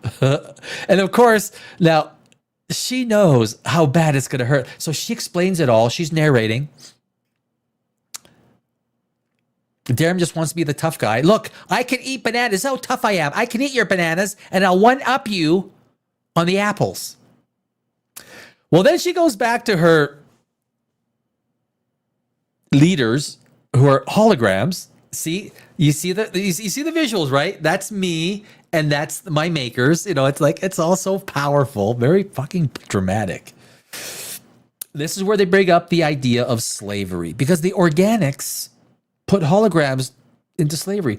I don't want to be, I don't want to burst your fucking bubble, but we did make you guys, and as far as I know, you guys aren't conscious or sentient. What do you, if you're going to keep going back 1,000 years and reassessing what the fuck people were doing, we just got to blow ourselves up and end this fucking thing. And the last thing I need to be told what's right or wrong is from a fucking stupid screenwriter that knows fuck all about screenwriting, let alone anything to do with the human condition. These screenwriters are literally the worst of the worst. They are shit. And someone might say, Danny, be nice. And I say, I am being nice. Because if I was going to say it the way it is, I would be a lot harder than that, motherfucker. A lot of, let's continue. So Darum, I don't know, like, how is this even content? So there's this big atrium, right? And from what episode was it when they created all the flowers that attacked? He's dividing it in half. See? He's dividing it in half. Now, you war college people, you stay on that side, and we'll stay on this side. How does that work in a freaking massive atrium? Like, what? Who even fucking thinks of this as being content? You're on that side, we're on this side. Okay, motherfucker, don't come over or else we're gonna like do something. Like, I know the screenwriter, so she can write in a screen that could like kick your ass. And we got the Romulan female and the Vulcan guy. Look, I mean, I was a kickboxer for 8 years. I would love to go toe to toe with the fucking that Romulan. I would just. You want to? Fuck. We put on 16-ounce gloves though. We're not gonna. No one's gonna get arrested. No headgear, but we'll put on 16-ounce gloves. 16 ounces. How tough are you? Yeah, how tough are you with that Romulan makeup? Huh? You want to go? You want to go toe to toe? Oh, guys. This is the gayness of this episode. This is the gayness. Everyone wants the Klingon. Everyone wants the Klingon. So here we got, now here's gaydom, guys. How gay are you? I am not a gay photonic hologram. I am not. I'm not even sure if holograms can be gay. I don't know. But this guy from the War College, we get to this, like, you know, this is the same scene with dividing up the atrium, and now they're talking together. Oh, yeah, that's only, this is the gayness in this episode. We got some gay, my friends. We got some freaking gay. We got a lot more gay coming. Don't worry. But the book. So this is, oh my God, can you imagine? So you're trying to elevate Benjamin Sisko. She gets this book from, where did she get this book from? I totally forgot. Look at the children's. Look at the Benjamin Sisko, emissary of the prophets. You got two little stars, and again, because they can't use his image, the actor said, "No fucking way! There's no way I'm gonna be a part of this. No."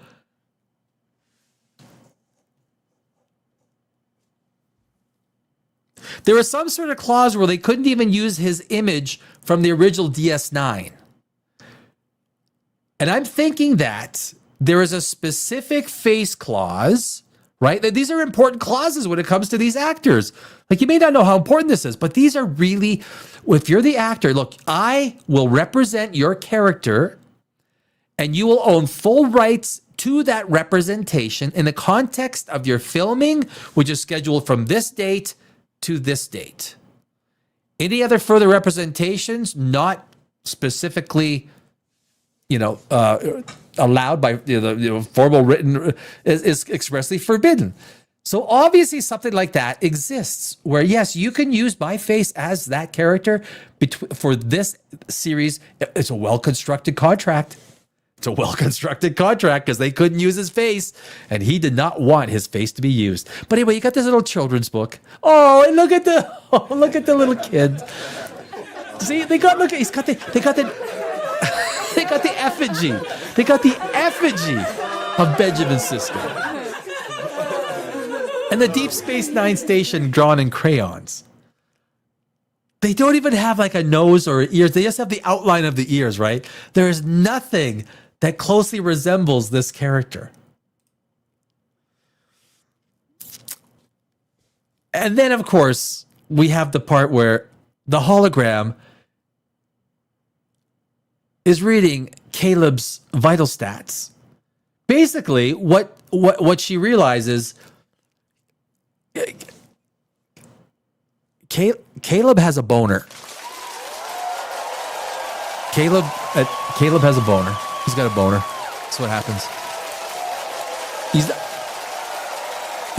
Hey Caleb, can you come here for a sec? No, I can't. I'm busy. No, come here quickly. Just one sec. Come here. No, I can't stand up. No, just come on. I can't stand up, okay? I'm pitching a tent, my friend. I'm pitching a tent. I got dilated pupils. My temperature is 37.71 degrees Celsius. I've got increased blood flow to my face. I think you meant to say penis. Penis. Increased blood flow to my wiener. That's what you meant to say. Just say it. And this was, of course, the hologram is like, she's interrogating them. And this is like, the testosterone is pitching a tent and the estrogen is making a river of love. Can I say that? I don't know. Okay, so this is our freaking lovely hologram. So in one scene just before this, they're trying to talk about the Bajorians, right? And the one guy says, "Oh, I just happened to join a Bajorian club." Oh, fuck, that's great screenwriting. Could you imagine? So she comes, our hologram comes in. Can I make one statement? That's not what I want. That's not what I want. That's not what I want. We'll leave it at that. Or is it this one? Yeah. Again, I'm gonna point to, guys. Can I point to the amount of estrogen on the screen, guys? How much estrogen do you see on that screen?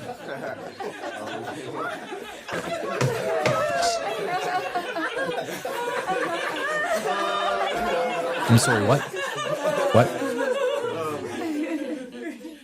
It's a lot of girl power. That's a lot of girl power. Like there's a lot of I know girls like looking at guys. Girls like guys. Am I saying anything that's not okay? So this is going to another scene where Commander Ake walks into this Kelrick's room, and this is where this subplot all turns out. Apparently, they're heating the ocean to boiling temperature, where you see the red, and there's this alien group that are coming, and they're going to be talking to Kelrick, and he has no idea how to but thank God Commander Ake has been through hundreds of these. And so the B plot is a fucking dinner. Oh my God. Is a dinner. Oh, Jesus Christ. You can't even explain it. I can't even explain it because it's so freaking stupid. She sits down in ultra comfort mode. Now, in this case, she did not lie down. So that's good, right? Congratulations. Yeah, that's good.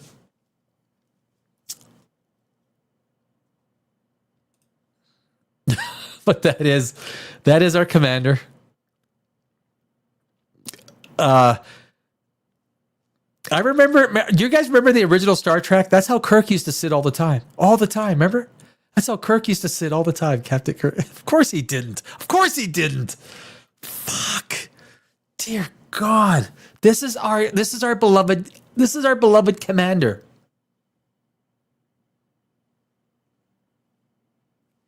Commander Ake. Dax, guys, Dax. So Dax, now this is one of the writers. She decided to insert herself into the episode. I'm going to write myself in. If you put enough shit on my face, I don't really have to act. But she's the teacher. The Benjamin Sisko teacher. And so she sends her. There's a Benjamin Sisko museum. But thank God it's online because it's in New Orleans. And Lord knows they don't have teleporter technology, right? They don't have the ability to teleport. They probably don't have spacecraft that goes really fast or anything. They'd probably have to take like a twin engine Cessna. The year is 3369, and we're still taking twin engine Cessnas to New Orleans. But thank goodness it's all online, so she doesn't have to teleport. And she opens up this one. This is like and she literally talks to this thing to try and talk to Benjamin Sisko. It's literally part of the scene. You probably don't hear me. I'm going to give it a try. Okay, I'll try it. Okay. Can I call you Benji? Sis? Can I call you Benji, sis? Benji? Are you sis? Is Benjamin sis? Are you sis? He is sis. Benjamin Sisko is sis. Benji sis. And of course, at the museum, we get the hologram of his son. None of this means anything. At this point in time, you're wondering, why am I watching any of this?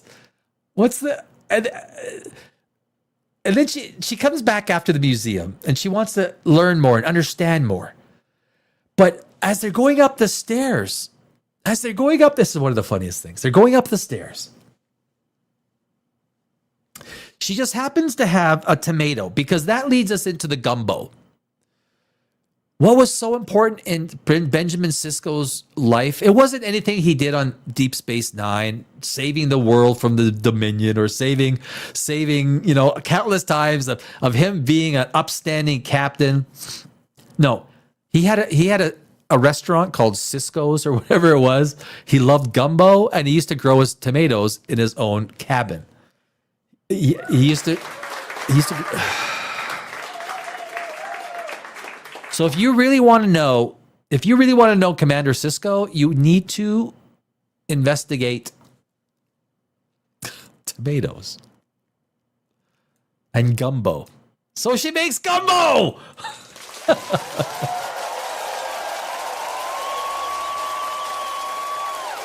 She makes gumbo for everybody. Look at the face. Guys, look at that face. It's a happy... This is where, Could you imagine being Sisko? Like the actor that plays Benjamin Sisko, and you read the script, And you're like, holy fuck. And you just make one call to your agent. Just tell them no. Well, what if they say, look, just tell them under any circumstance, no. Right? Oh my God. Look at the, I make gumbo for everybody. One of the many faces of Sam. This is our Klingon, our gay Klingon, Gay Den, or Jenny Den, or whatever you want to call him. Not that there's anything wrong with that, but he's a gay Klingon. He loves the gumbo. He like digs into the freaking gumbo. But anyway, we're back. So we get to the B story now. Now they're all having dinner. You see all the characters there. You see everyone's there. It's really, holy fuck, this, you can't make, how do you, what? This is them going around. I forgot what this scene this was. Was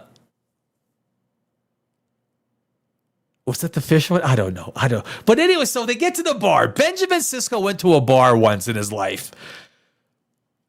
This is Sam, our hologram, which I am a hologram tonight, guys. I am not a human being. I am a photonic hologram.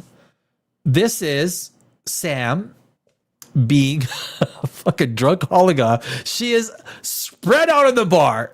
She can't drink, but she's had Caleb. Somehow Caleb has figured out, even though nobody knows, they've even said, nobody knows anything about these organics. Nobody knows nothing. But somehow Caleb just moves his hand in the air. This computer screen pops up, and he's just like, fucking Caleb. Caleb knows CSS HTML. It's like, that's what he knows. He knows CSS and HTML.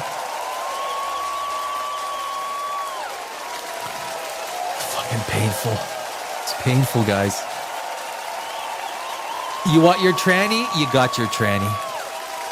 You want your tranny? You got your tranny, guys. Thank you. This is why this episode is gay. I was going to do the gay meter. I realized I watched some of my episode back last time. I was going to do the gay meter. I want to do each episode. I want to have a gay meter. The gay meter on episode 5. It's pretty strong.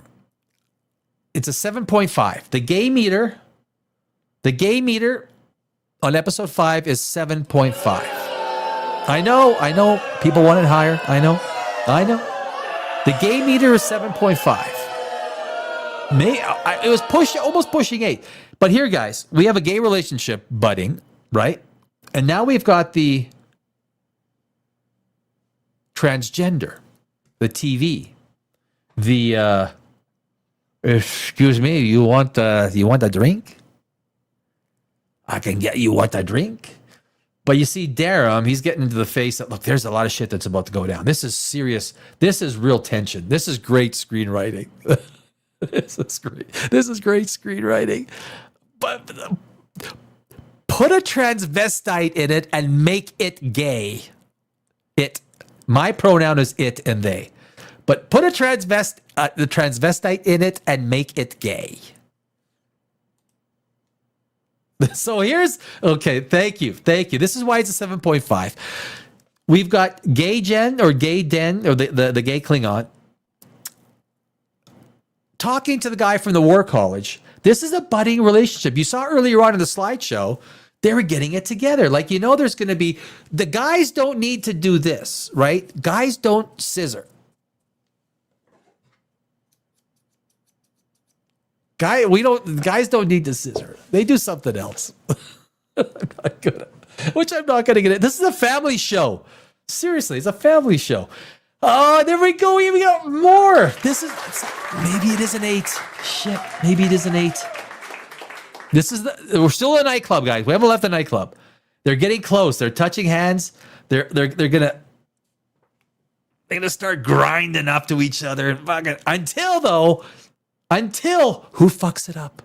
Who screws up this entire magical night of love that they could have had? Who screws it up?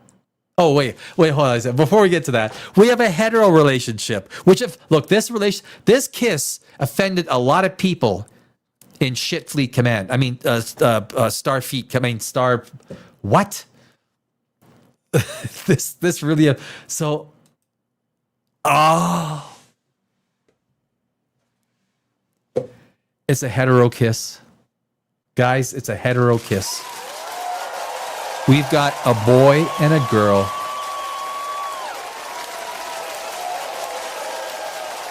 I've been waiting for a girl like you to come into my life. It's a hetero kiss. Are you heterophobic?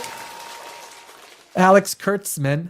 He probably had to approve the straight hetero kiss, right? He had to approve it. Wait. You're telling me a guy and a girl are going to kiss in this? When?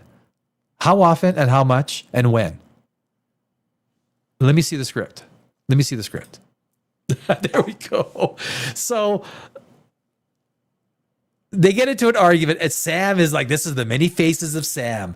And she goes, no. She actually stands up between Darden and the Romulan girl because they're about to get into, but hologram Sam says no way, and she just boom. That is, you see, like that was a right hook. That was a Rocky right hook right there.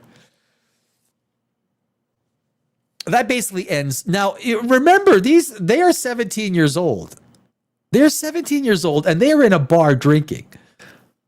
Depending on where you are in this world, in the United States it is 21. In Canada, most places in Canada, it's 18. So even in Canada, they are illegal. In the UK, I believe it's 18, right? Australia, it's 18. Everywhere you go on this planet, they're illegal. They're drinking. 17 years old, they're in a bar drinking. Now they come back. They come back after the fight to the doctor. You see at the bottom there, you see Sam. She's slouched. Because Caleb still hasn't thought that maybe we should take her off of the booze because it's just a matter of plunk, plunk, plunk, plunk, plunk, plunk, right? It's just all programming. And this is one of the best, guys. This is one of the best. This is when Commander Ake just walks in the room. She just looks every time she walks into a room, she looks around. Find me, is there a couch in this room? There is a couch. She just goes and lies on it. That's what's going on there. She just literally walked in. She just walked in on this scene. She walked in, she lied down. That's all she did. It's just lie down.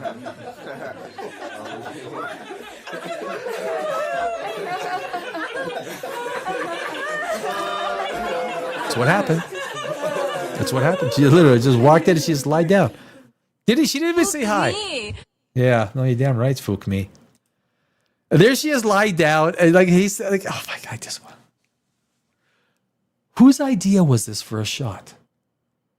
She just nuzzles her head up. The guy's sitting there, so she nuzzles the top of her head up to the side of his ass. This is the scene. This is the scene.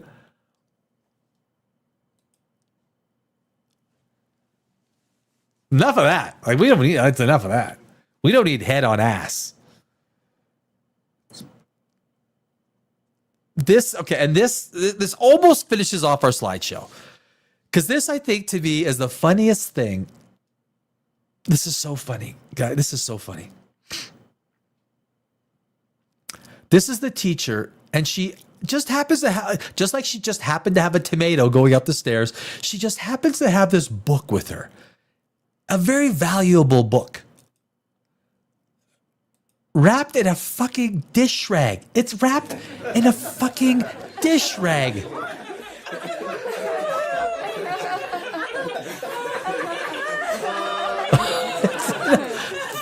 This was the book of Benjamin Sisko's son. Wrapped in a dish rag.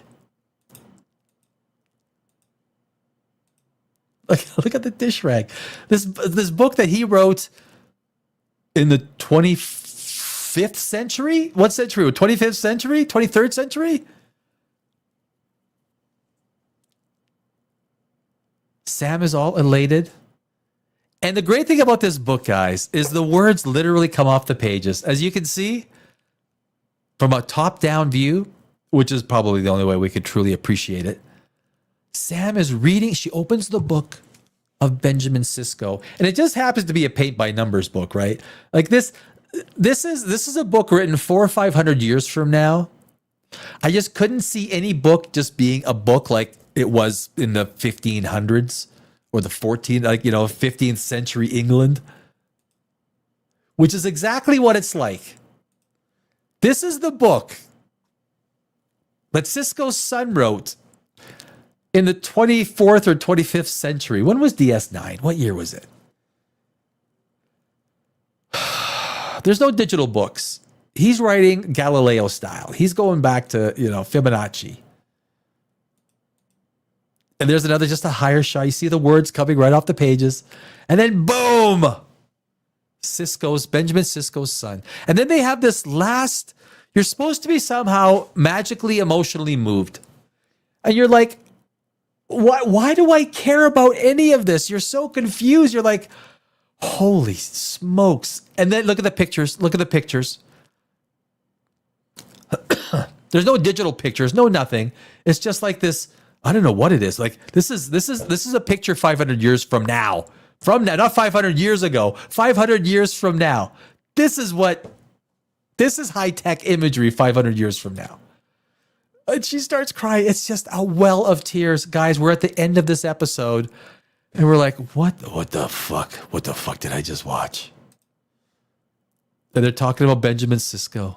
Benjamin Sisko, he used to feed squirrels. He used to go out there. He used to give peanuts. He would literally, he'd walk through a park. And whenever he saw a piece of garbage, he would pick it up and throw it in the garbage.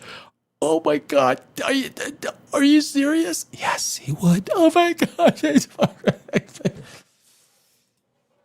And then she goes back.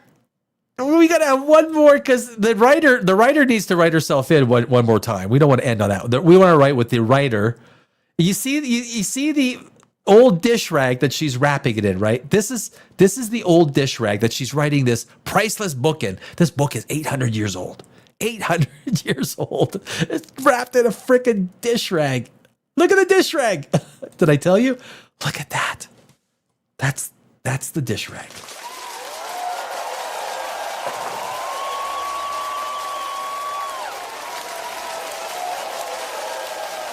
Here's another one. That's the dish rag.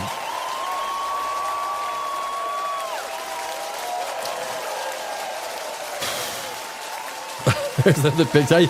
I took a few pictures of the dish rag. That is literally the rag. That is the rag that wraps the book of Benjamin Sisko, written by his son. Valueless. Oh, I just happened to have this 800-year-old book wrapped in a dish rag in my purse. It's good screenwriting. It's good screenwriting. And this ends our show. It is The Many Faces of Sam. The end.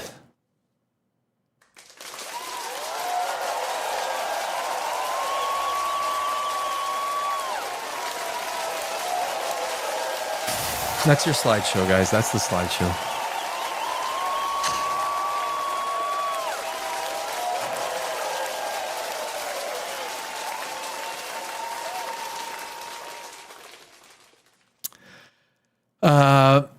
Yep, that's what it is. So that's episode 5. Episode 6 comes out on Thursday, and that will be our second episode of POPRAGEOUS Live. It's Thursday night. POPRAGEOUS Live. We have 3 shows now every week, 3 live shows of POPRAGEOUS. We have the Tuesday show, we have got the Thursday show, and we've got the big ass Saturday show.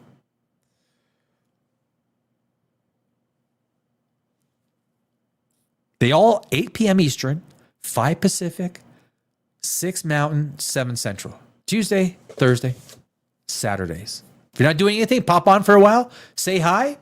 Can't stay long. That's cool. I'll be here for the duration, right? So that is, guys, that is the slideshow. This is the last content that I will do with episode 5. I usually do. There's not that much stuff, not too much stuff going on right now. I do a Thursday night show, with Starfleet or Shit Feet or whatever you want to call it, Academy. And then we'll do a little bit more on a Saturday show. I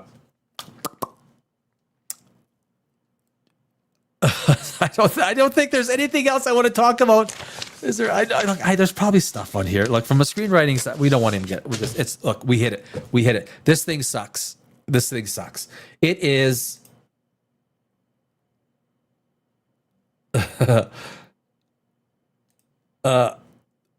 Bong bong bite. TV equals television, right? Yes, that's what it is. Yes, I know these go back. These go back about 20 minutes. They literally were thinking about Trump and his border wall. Yes. Today, screenwriters have no visionary creativity. They are just serving their masters who are following a global agenda. There's no real creativity. It's just propaganda. Well, and the writers, having been in Los Angeles for 19 years, the great writers are gone. They're leaving. And the people that usurp power are hiring their buddies, AKA Alex Kurtzman. Now, if David Ellison can't do anything about it, well, David Ellison, you're a dumb fuck. You are the dictator of that company. If you can't do anything about it, you're like, we want you to buy Warner? We seriously want you to buy Warner, you dumbass? Fuck no. You know what? You know who's going to shut down all this Warner purchase garbage? You know who's going to shut it down? The European Union will not allow it to happen. I don't care what happens in the United States. If the EU shuts it down, it's not happening. It won't happen. And the EU will shut it down. Thank God for the frickin' EU. European Union. Thank God for the European Union. Holy shit. Enough consolidation. Like these tech companies, they don't even develop anything. They just wait for we have $4 trillion companies. When do we stop? When do we say big enough is big enough? 10 trillion? Microsoft has a $10 trillion market cap. When does the DOJ say, okay, enough is enough? We need competition to rule this fucking marketplace for once. And no, Google, you can't buy anyone else. Microsoft, no, you cannot buy anyone else. As a matter of fact, you need to unload some of your shit. Meta, no Meta.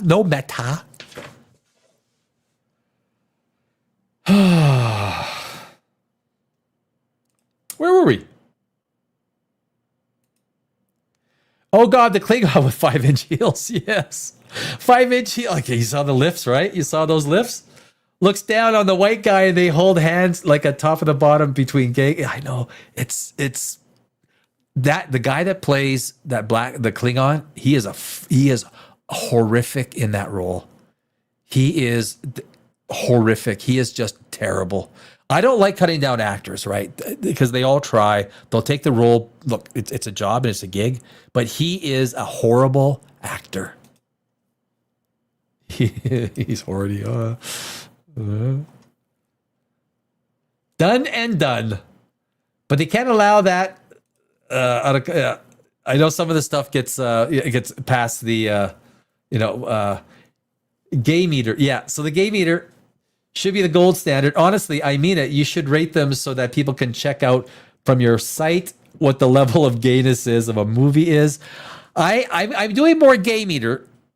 I am. Do I want to go back and retro gay? Do I want to retro gay meter the 4th episode? I might. The gay meter, I'm giving officially the gay meter on episode 5.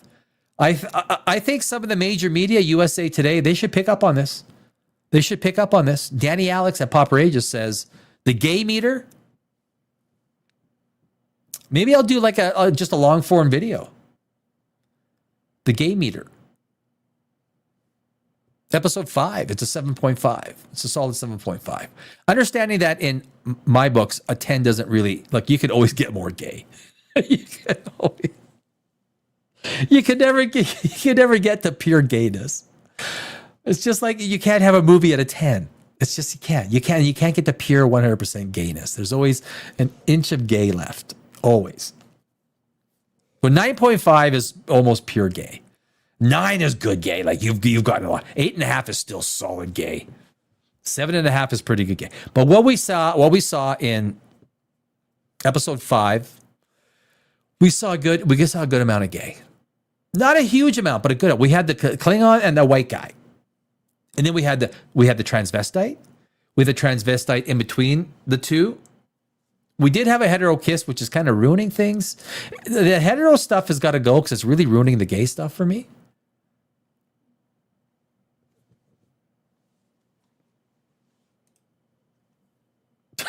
That's where I got it from. I know. Scissor me. Scissor me. Oh, yeah. You scissor me. Oh, scissor. Yeah, I know. Head on ass. That's what it was. It was top of head on side of ass. Right? She like nudges herself up. What the fuck am I watching? 24th century, right? Yeah. 2386. What was it? Yeah, of the S9. That's a picture they couldn't have taken from the beginning of season 5. Man, I thought the Dax character would have been the original Dax actress, but they used Tammy, right? And she's one of the writers, right?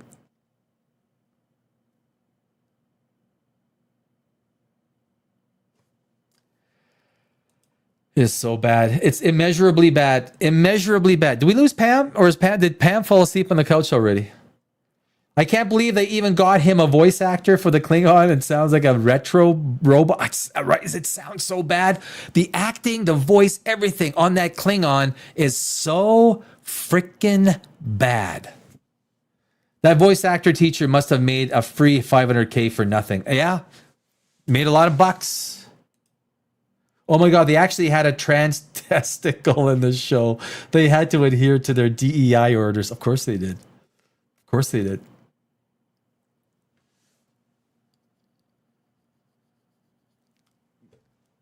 Guys, we have one more segment of the evening, and I present to you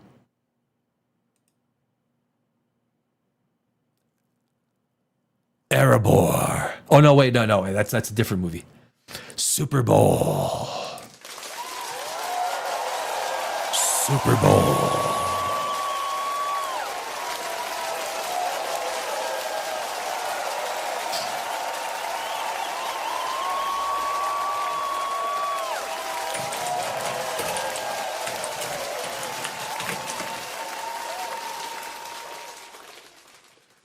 Super Bowl 60, guys. So we've got one of the most, unless you live in Seattle or you live in Maine, I'd be sorry to say this is one of the most.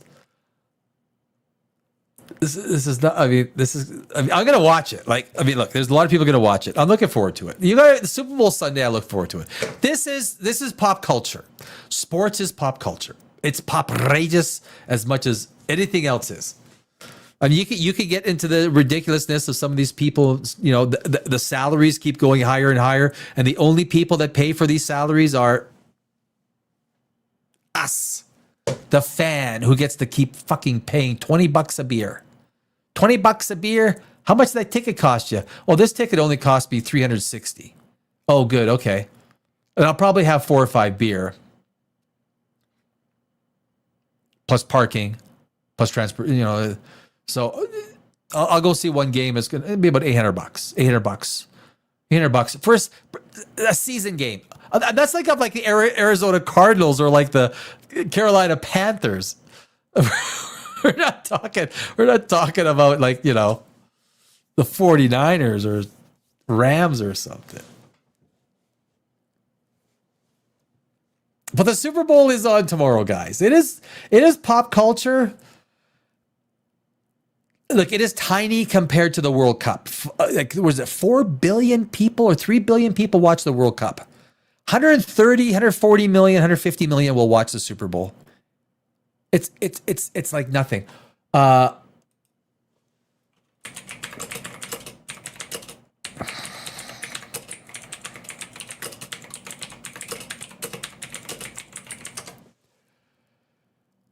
So let me punch this up here. Wah, wah, wah, wah. No, I don't want that.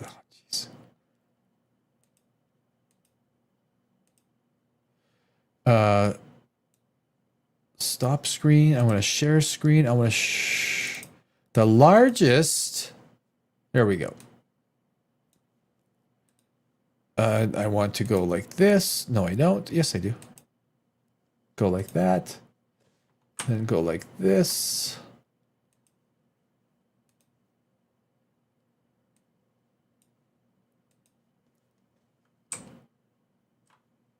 Oh. Sorry, guys. Bear with me. Sometimes I gotta change the size of some of these screens sometimes. Okay, does that work? You guys can see all that. We can all see all that, right? So the top events by global viewership. I just want to put this in perspective for the Super Bowl. Do you know what the biggest sports?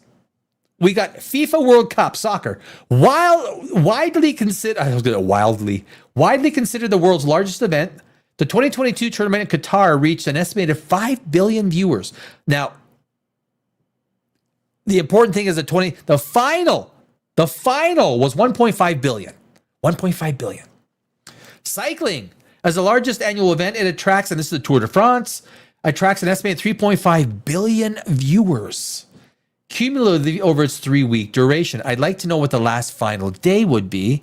I would probably say it's still a lot more than the Super Bowl.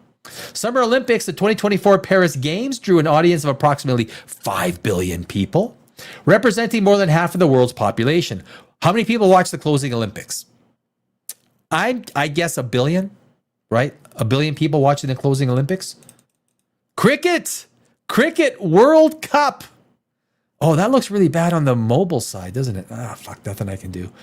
Particularly dominant in South Asia, the 2023 tournament reached South Asia in India. India is huge into cricket. Reached a record 2.6 billion users. Cricket is much bigger than the NFL. But if you take a look at it in terms of dollars, well, the NFL is a lot bigger, right? Like pure scale of economy. The Winter Olympic Games, smaller than the Summer Games, still drew 3 billion viewers. But if you're going to do it that way, like the Winter Games drew 3 billion viewers, well, then you need to take the entire NFL season. This is how much the NFL season drew.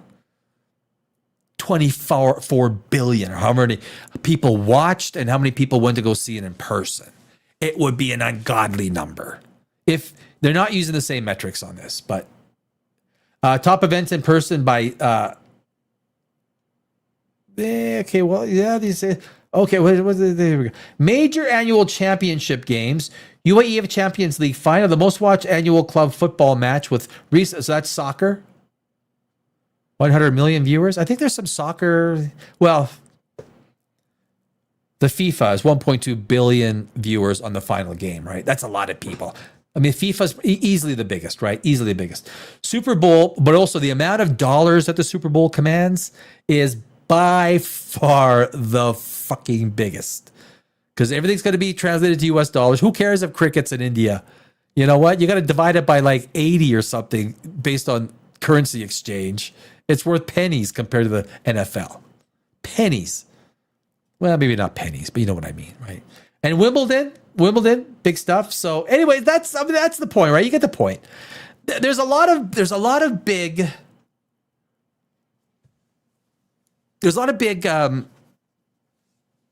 sports things going on out there. It's just not the Super Bowl. But the Super Bowl is big in terms of bucks. And it's growing around the world, the Super Bowl, right? It's growing. I do like the NFL. I do. There are some boring teams, really boring teams. I mean, I find that even the Miami Dolphins, I find boring. I find them boring. I don't know what it is. They're not the same team. Arizona Cardinals, I find boring. Carolina Panthers, I find Atlanta Falcons boring.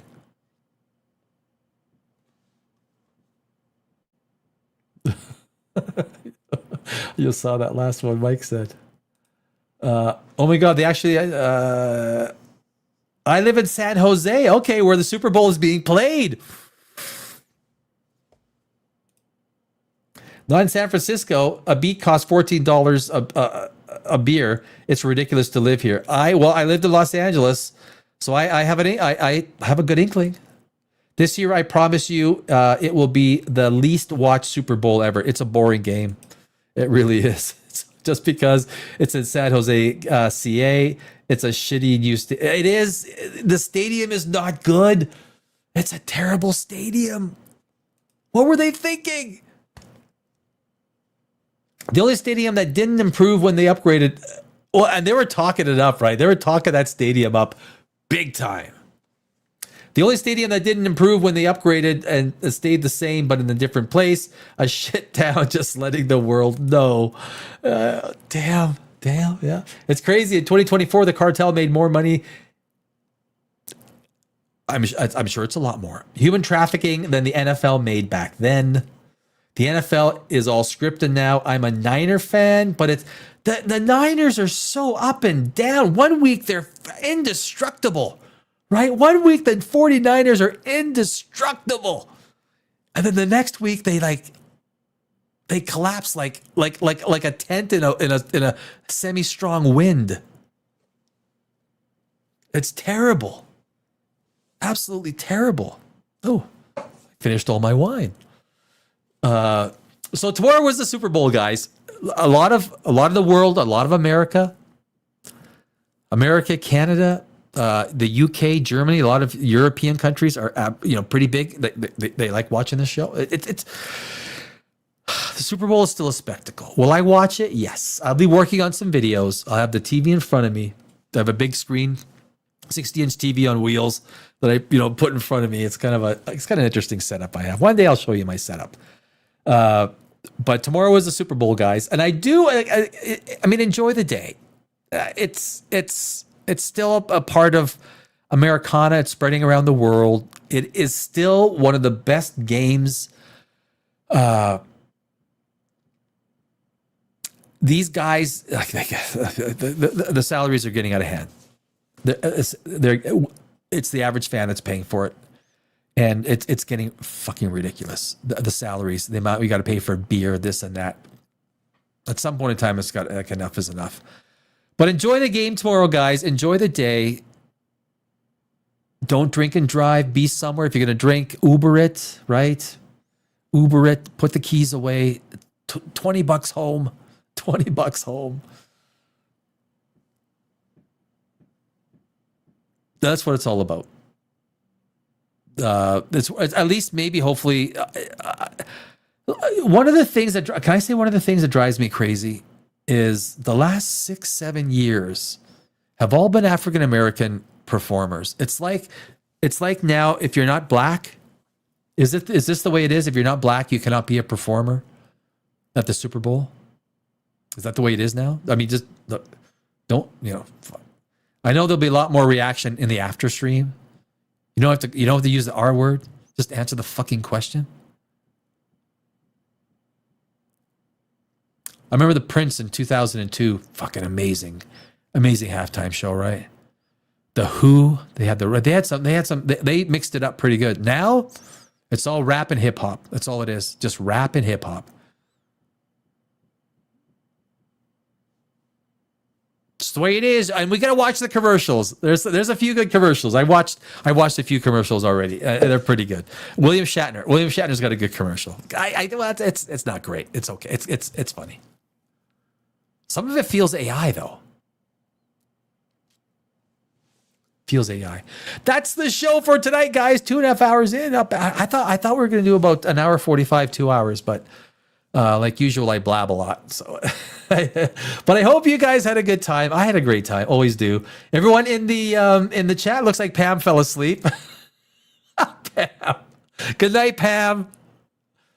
And then our Light Warrior girl. Where's Light Warrior? Light Warrior Princess. Mike is still commanding the crown royal. I bet you, Mike. I bet you're still you're probably sitting in your comfy chair halfway. I ran out of wine, so I might need to have another half glass and see what. So next week we got Tuesday, POPRAGEOUS Live Tuesday. Please join us, 8:00 Eastern, 5:00 Pacific. I don't know what we're going to be covering. I'm going to let the news come out, and we'll see what we're going to be covering on Tuesday. On Thursday, POPRAGEOUS Live Thursday, we are going to be covering Starfleet Academy, episode 6, as well as some other stuff. Oh, Tuesday, we'll probably cover a little bit of the Super Bowl, There's probably going to be some movie news. We'll probably recap the box office. There's some box office stuff we got to talk about. God bless Shatner for that commercial. Like, God bless Shatner, period. Like, the guy is, whatever he's doing, dude, keep it up. I don't want to live in a world without William Shatner. I don't. I mean, I'll be straight up honest. I don't think I do. It just seems better. Like, Captain Kirk is with us, right? I hope he lives to 140. I really do. So I better put that up. There you go. Mike says it. Proved how shite Academy is. God bless your brother. All right, Mike, you have a great night. Everyone else have a great night. Thank you for watching the replay. Subscribe, be a friend of the channel. It always helps a lot. And my name is Danny Alex. This is POPRAGEOUS. Guys, I will see you on Tuesday because there's no Knights of the Kingdom, which has already been put out. Our next show is Tuesday. Have a great Super Bowl Sunday. Yeah, Hulk Hogan and Picard. Yeah, I know. And Hogan's gone. Picard is coming. Picard. Yeah. Good night, Mike. Enjoy the crown. Good night, guys. My name's Daddy Alex. POPRAGEOUS. Chia.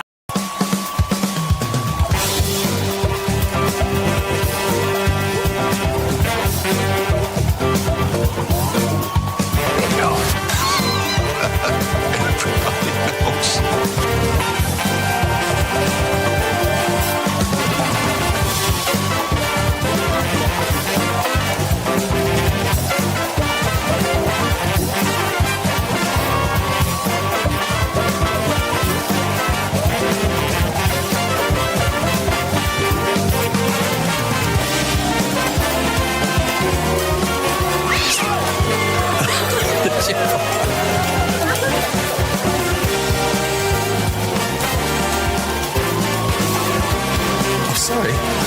You're still there.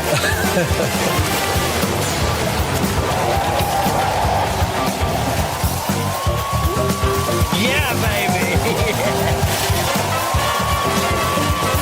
Are you not entertained? I'm sorry, baby. I didn't know it was your turn. You. Look at me. Yes. What's wrong with being sexy? I mean, there's no Sexy. These go to 11. Does that mean it's louder?